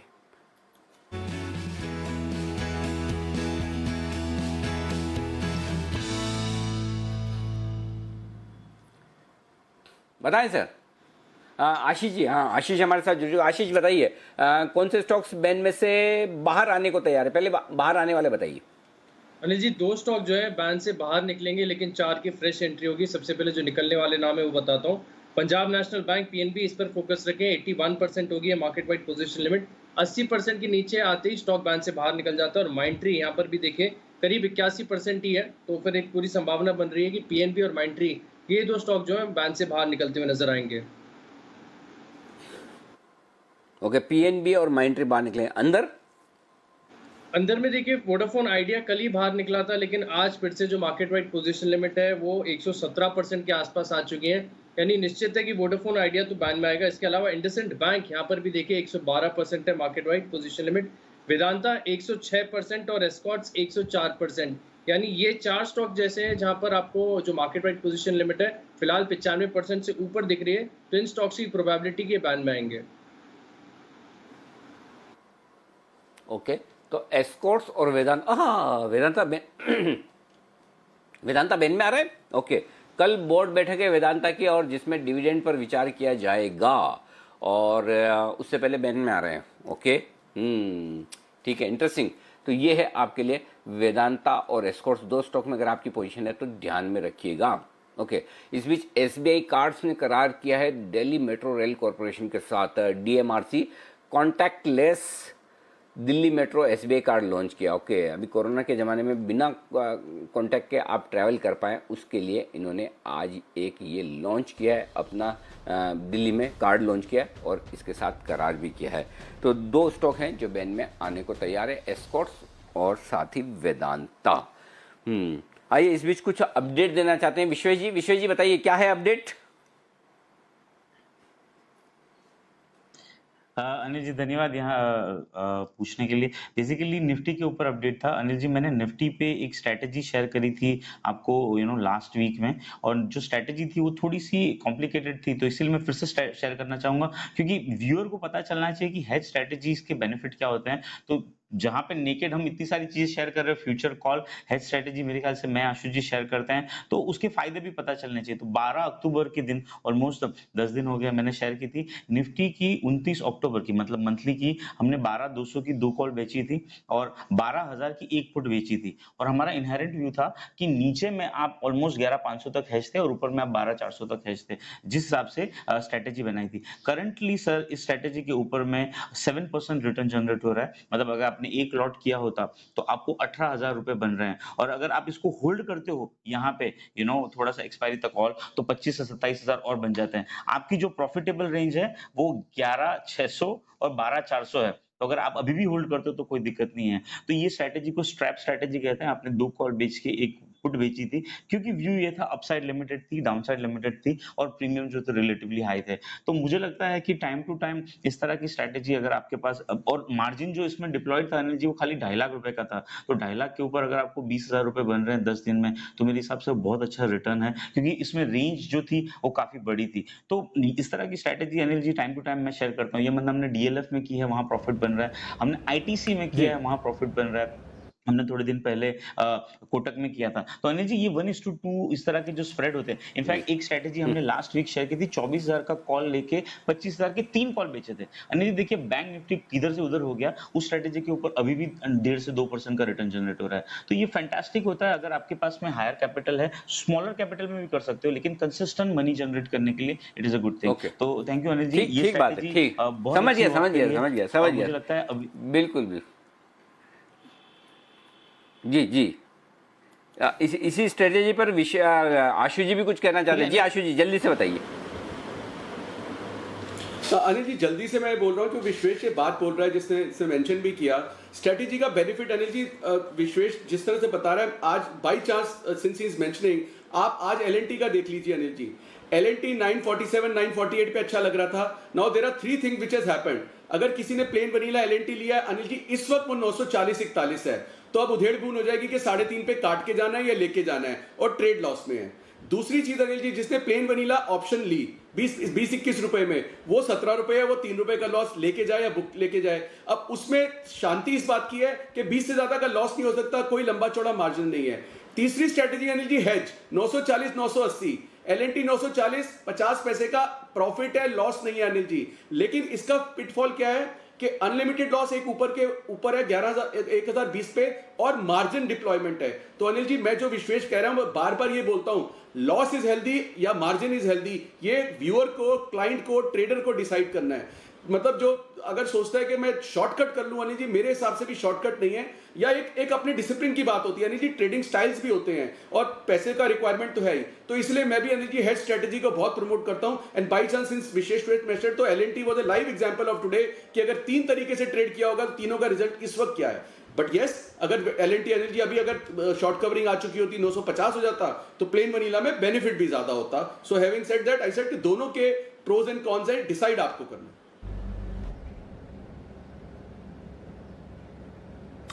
ओके तो ये है आपके लिए बाजार में एक ऐसी स्ट्रैटेजी बनाने की जो कैपिटल प्रिजर्वेशन भी कर सकती है आपके लिए और बढ़िया गेन्स भी आपको दे सकती है। चलिए आगे का एक्शन देखते हैं। और जैसे कि हम बात कर रहे थे, कुछ अनलॉक से रिलेटेड सेक्टर्स में बढ़िया एक्शन आ रहा है और पिछले कुछ दिनों से एविएशन स्टॉक्स में धीरे धीरे एक्शन बन रहा है। और आज अगर आप देखेंगे तो तीनों के तीनों जो आपके एविएशन स्टॉक्स हैं वहां पर बढ़िया तेजी है। क्या है वजह और क्या है कुछ ट्रिगर्स, जानते हैं कुशल के साथ। बताएं कुशल। दीपांशु, देखिए यहाँ पर जो एविएशन स्पेस है वो एक्चुअल में उड़ान भरता हुआ नजर आ रहा है। आप देखिए जेट एयरवेज 20 दिनों में ऑलमोस्ट इसका स्टॉक 2 गुना होता हुआ नजर आया है, यानी कि महज 20 दिनों में आपको 100% से ज्यादा का रिटर्न जो है इस स्टॉक में देखने को मिला। और ये इसलिए कि जो ओवरहैंग बना हुआ था बायर को लेकर वो खत्म होता हुआ दिखा है। इनके जो बायर हैं, अब जो कंसोर्टियम ने जो बोली जीती है, कैलरॉक कैपिटल और साथ ही मुरारी लाल जलान, उनकी तरफ से जो ये बोली जीती गई है जेट एयरवेज के लिए काफी पॉजिटिव साबित हो सकती है। और कमिटी ऑफ क्रिएटर्स ने इनके जो रेजोल्यूशन प्लान है उसको भी मंजूरी दे दी है। तो अब आगे की जो प्रोसीडिंग्स होगी, क्या रेगुलेटरी अप्रूवल्स और मिलते हुए नजर आएंगे वो हमें देखना होगा। बट जिस हिसाब के इसके न्यूज फ्लो बनते हुए नजर आए हैं वो काफी बेहतर साइड पर जेट एयरवेज के लिए आते हुए दिखे हैं। साथ ही अगर आप स्पाइस जेट को भी देखें तो ये लगातार जो है नई उड़ानें इंट्रोड्यूस करती हुई दिख रही हैं। इनफैक्ट अगर आप देखें तो इन्होंने 62 नई उड़ानें जो हैं वो शुरू की है, जिसमें 58 जो है घरेलू उड़ानें हैं और 4 अंतर्राष्ट्रीय उड़ानें हैं। अब ये जो मोमेंटम है नई फ्लाइट्स लाने का और जिस हिसाब से अलग अलग रूट्स में ये एक्सपैंड अब फर्दर कर रहे हैं वो स्पाइस जेट के लिए काफ़ी बड़ी तेज़ी का कारण आज भी बनता हुआ नजर आ रहा है। और अगर आप ओवरऑल एविएशन स्पेस की भी बात करें तो इनका जो पैसेंजर लोड फैक्टर है वो बढ़ेगा और साथ ही जो मौजूदा कैपेसिटी है 50% की, वो अगले 30 से 40 दिनों में ऐसी एक्सपेक्टेशंस लगाई जा रही है कि उसको 80% तक की मंजूरी मिलती हुई दिखेगी। तो ये एक बहुत बड़ा डेवलपमेंट जो है एविएशन स्पेस के एक कमबैक में आपको आता हुआ दिखेगा।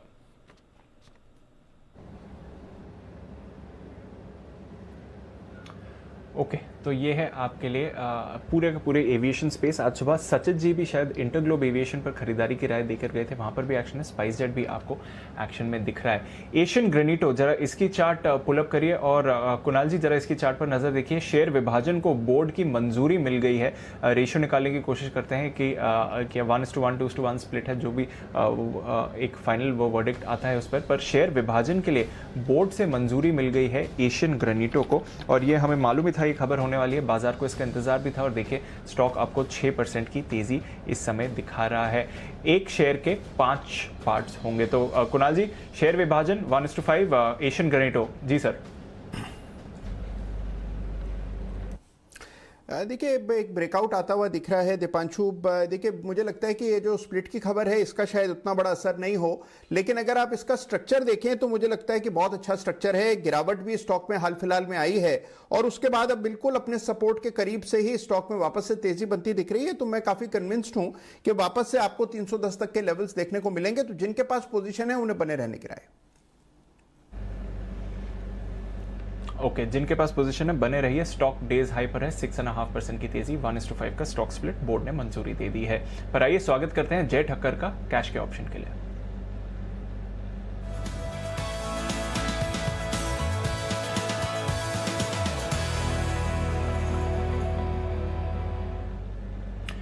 गुड आफ्टरनून जय, बताइए क्या स्ट्रैटेजी रहेगी? Good afternoon to you Deepanshu. मुझे ऐसा लग रहा है कि निफ्टी का in the money call option लेकर चलना चाहिए। मार्केट कहीं ना कहीं नीचे में एक अच्छा बाइंग सपोर्ट दिखा रहा है, तो 118 के आसपास निफ्टी का 11,900 का कॉल ऑप्शन मिल रहा है, इसको लेकर चलना चाहिए। यहाँ पे हम स्टॉप लॉस प्लेस करेंगे नीचे में 78 का। ऊपर में जो पहला टारगेट बन रहा है वो 160 का बन रहा है पहला वाला, एंड सेकंड टारगेट बन रहा है 174। ये 2 टारगेट्स के लिए लेकर चलना चाहिए निफ्टी का 11,900 का in the money call option. मुझे ऐसा लग रहा है कि ये फाइनली जो ब्रेकआउट मैं कल एक एंटिसिपेट कर भी रहा था, इनफैक्ट कोशिश तो की थी मार्केट ने ऊपर ब्रेकआउट देने की आज की तरफ, बट देन फिर से कंसोलिडेटिंग मोड में गया है। बट देन समहाउ मुझे नहीं लगता कि ज़्यादा ये रेंज में टिकेगा, बिकॉज ये जो कंसोलिडेशन हो रहा है बहुत ही लोअर टाइम फ्रेम पर हो रहा है। यहाँ से हमें एक अच्छा मूव देखने मिलना चाहिए। मार्केट में लोअर लेवल से जो हिसाब से एक रिवर्सल देखने मिल रहा है, एक बाइंग इंटरेस्ट देखने मिल रहा है, वो देखकर मुझे ऐसा लग रहा है कि पॉसिबिलिटी है कि ये टाइम 12,000 के पार निफ्टी निकल सकता है। अदरवाइज यहाँ से पहले कब से हमें एक शॉर्ट कवरिंग एक सेलिंग के शॉर्टिंग देखने मिल गया रहता ऑलरेडी, इतना चांस दिया नहीं रहता, ऐसा मुझे ऐसा लग रहा है। So there is a very high probability, hence I think risk reward point of view 11,900 का in the money call option लेकर चलना चाहिए निफ्टी का।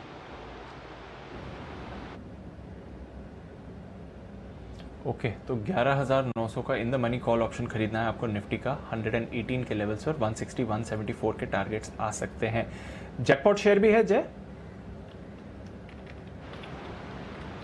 जी दीपांशु, वो कुछ समय में मैं आपको दूंगा।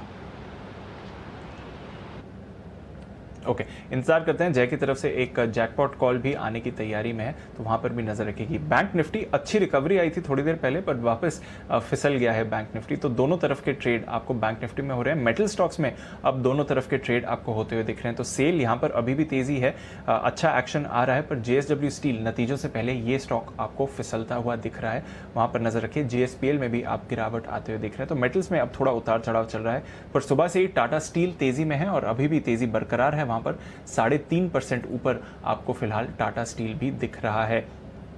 किरण जी, टाटा स्टील में अगर किसी ने कॉल ली हो, कैरी फॉरवर्ड करनी चाहिए, होल्ड करनी चाहिए सर, या फिर अब इन लेवल्स पर मुनाफा बुक करें, क्या सलाह देंगे?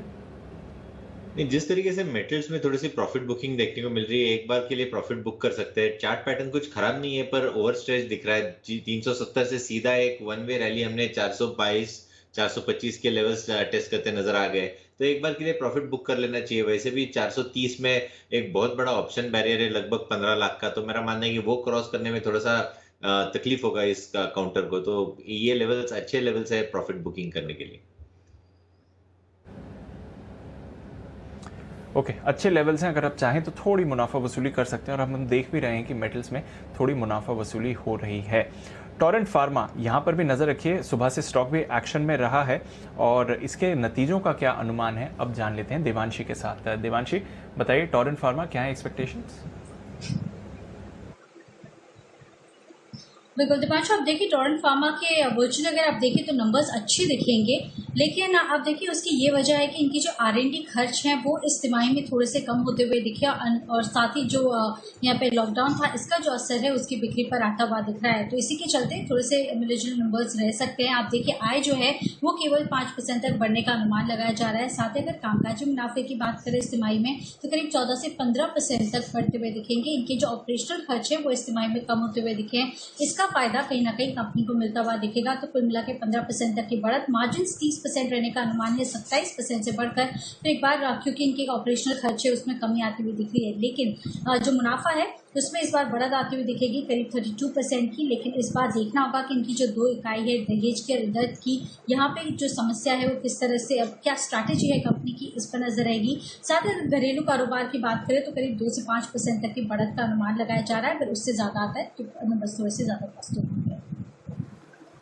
ओके, ये है टोरेंट फार्मा के नतीजों का अनुमान। आएंगे सोमवार को आपके लिए नतीजे, लेकिन आएंगे आज यस बैंक के भी, और यस बैंक का स्टॉक 5% के ऊपरी सर्किट पर ट्रेड करता हुआ दिख रहा है। नतीजों से पहले मजबूत है, 5% के स्टॉक रह गया, तो आज 13 रुपये 30 पैसे के आसपास यस बैंक का स्टॉक सर्किट पर ट्रेड करता हुआ दिख रहा है। नतीजों से पहले मजबूत होता हुआ आपको नजर आएगा। आइए एक बिगुल आशु सर के लिए सिंह के सुल्तान आशु मदान।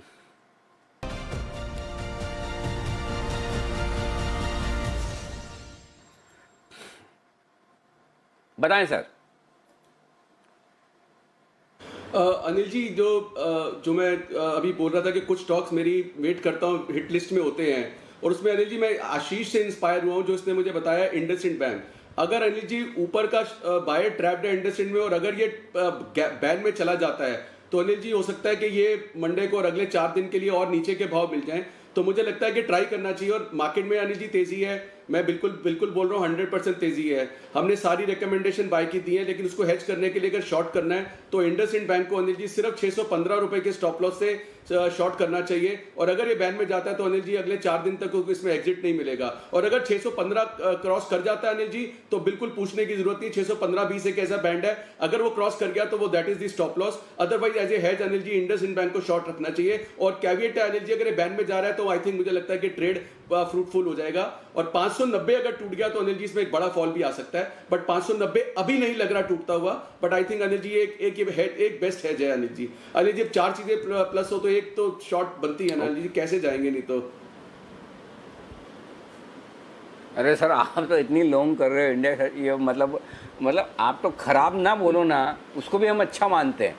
अब आप इतना अच्छा बोल रहे हो तो मतलब हमें तो बर्दाश्त भी नहीं हो रहा। मतलब हम ये सोच रहे हैं कि आशीष सर इतना कब से इतना अच्छा बोल रहे हैं, कब जाकर शॉर्ट करेंगे वो हम तो अभी तो इस चक्कर में तो हम डरे रहते हैं हर वक्त कि कभी भी शॉर्ट कॉल आ सकता है 12,000 पर, लेकिन आपका तो इंडेक्स पे लगातार बाय कॉल आ रहा है। आप कह भी रहे हैं कि गुस्सा इंडेक्स पे ना निकालें, बिल्कुल सही बात है, लेकिन क्या करें सर, वही बात वही ना कि आपका इतिहास जो कुणाल जी ने आपको पदवी दी है मंदड़ियों के सरगना, वो आपका पीछा नहीं छोड़ रहे, कुछ नया नामकरण संस्कार आपका करना पड़ेगा। आइए तब तक जय का जैकपॉट।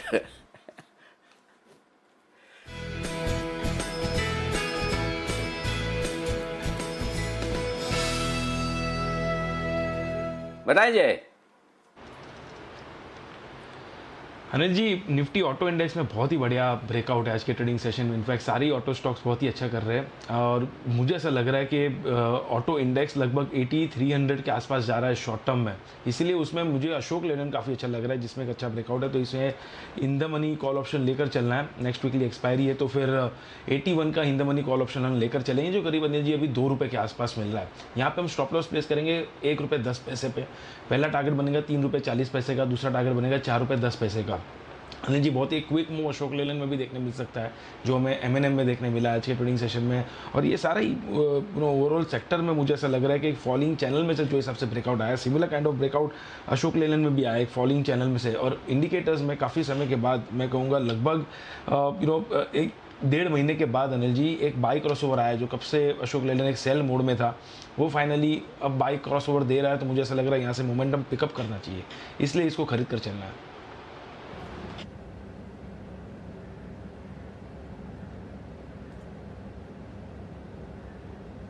ओके, तो ये है आपके लिए अशोक लेलैंड पर खरीदारी की राय। बढ़िया मूव आ रहा है और स्टॉक हमने देखा है डेज हाई से थोड़ा फिसला है बट वापस मूवमेंट के लिए तैयार है। ऑप्शंस के जरिए करिए ट्रेड। आखिरी 5 मिनट बाकी हैं, जल्दी से बिगुल बजाते हैं अनिल जी के लिए स्ट्रैटेजी का।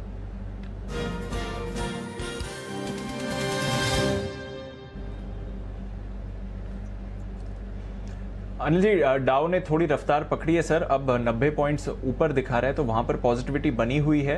नास्डैक फ्यूचर सपाट है सर, वहां पर ज्यादा एक्शन नहीं है। यूरोप जहां पर अच्छी शुरुआत हुई थी वहां पर थोड़ी और तेजी आई है, अब लगभग 1 से 1.5% ऊपर आपको यूरोप के भी बाजार दिख रहे हैं। तो ग्लोबल क्यूज तो पॉजिटिव ही है। कोई पोजीशन कैरी फॉरवर्ड या बनाकर जानी चाहिए वीकेंड के लिए सर? हाँ, थोड़ा सरप्राइजिंग है, फिर भी हमारे यहाँ सुस्ती है, इतनी मजबूती, उतना एक्शन, उतना वो दिख नहीं रहा है। नर्वसनेस, क्योंकि वो आप 12,000 के लेवल के करीब है निफ्टी पर, और थोड़ा सा बैंक निफ्टी पर भी 24,500, 24,600, 24,800 की रेंज वो ऐसी है कि जहाँ थोड़ी पोजीशन प्रॉफिट बुकिंग की तरफ आ रही है। लेकिन तेजी की पोजीशन बरकरार रखने में कोई हर्ज नहीं है। अगर कोई पोजीशन लेकर ही जानी है डीप तो वो तेजी की होनी चाहिए। और अगर आपके पास तेजी की पोजीशन है, अगर सेफ्टी चाहते हैं, 12,000 का एक कॉल ऑप्शन बेच दें निफ्टी का, और बैंक निफ्टी का 24,800 या फिर 25,000 का एक कॉल ऑप्शन बेच कर जाएं तो कोई दिक्कत वाली बात तो है नहीं। तो आराम से आप एक हेजिंग करके जा सकते हैं, पोजीशन रख सकते हैं, कोई दिक्कत वाली बात नहीं। और कल जो आपको आज सुबह भी जो आपको स्टॉप लॉस दिए इंट्राडे और क्लोजिंग बेसिस पर 24,250 का देखिए, उसके दूर दूर तक भी नहीं पहुंचे। तो दोनों तरह से न तो इंट्राडे स्टॉप लॉस आपका ट्रिगर हुआ, न क्लोजिंग निफ्टी में 11,750 का इतना दूर स्टॉप लॉस था तो वो भी ट्रिगर हुआ नहीं। इनफैक्ट आज तो 11,900 भी नहीं टूटा। तो मेरे ख्याल से ओवरऑल तेजी की पोजीशन बरकरार रखनी चाहिए। जिनको फ्रेश पोजीशन बनानी ही है तो 24,500 का कॉल ऑप्शन और 11,900 का in the money call option लेकर जाएं, लेकिन सामने ऊपर में एक कॉल ऑप्शन बेच कर जाए, ये आपके लिए स्ट्रेटेजी होगी। तो तेजी की पोजीशन को कैरी करें, ऊपर का एक कॉल ऑप्शन बेचकर हेज करके अपनी कॉस्ट कम कर लें। जी दीप। बिल्कुल, तो हेज करना ज़रूरी है अगर आपकी पोजीशन है। वैसे बाजार में कोई टेंशन नहीं है, जहाँ तक लेवल्स का सवाल है तो परेशानी की बात नहीं है आपके लिए।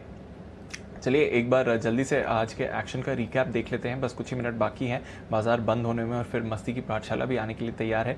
और हम देख रहे हैं कि बैंक निफ्टी में थोड़ी मुनाफा वसूली हुई है ऊपरी स्तरों से, निफ्टी में भी थोड़ी मुनाफा वसूली हुई है ऊपरी स्तरों से, और इसलिए बाजार फिसल कर बंद हो रहे हैं।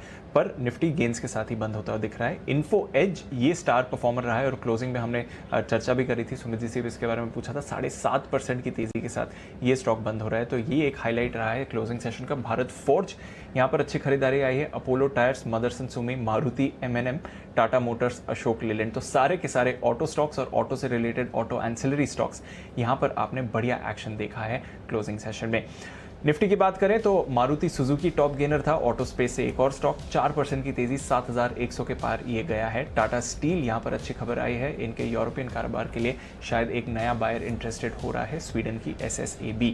पावर ग्रिड यहां पर थोड़ा एक्शन बनते हुए दिखा है, वहां पर बढ़िया मूव आया था। बजाज ऑटो आज मैनेजमेंट के साथ हमने एक्सक्लूसिव बातचीत करी थी न्यूज पर व्यूज सेगमेंट पे, और उसके बाद देखिए स्टॉक पर बढ़िया तेजी आती हुई दिखी है, लगभग 3100 के लेवल्स के करीब आए हैं। एनटीपीसी कल यहां पर आपके पास बाय कॉल भी आई थी, इसके लिए आज अच्छा प्रदर्शन रहा। नतीजों से पहले टेक महिंद्रा में थोड़ी पॉजिटिविटी दिखी, हालांकि बाकी आईटी स्टॉक्स में हल्का सा प्रेशर था, और आईटीसी यहां पर भी 1% की तेजी है, वापस 170 के लेवल्स पर क्लोज हो रहा है। एडवांस डिक्लाइन रेशियो बुल्स के फेवर में भी था, बट कुछ निफ्टी स्टॉक्स जो नेगेटिव में क्लोज हो रहे हैं।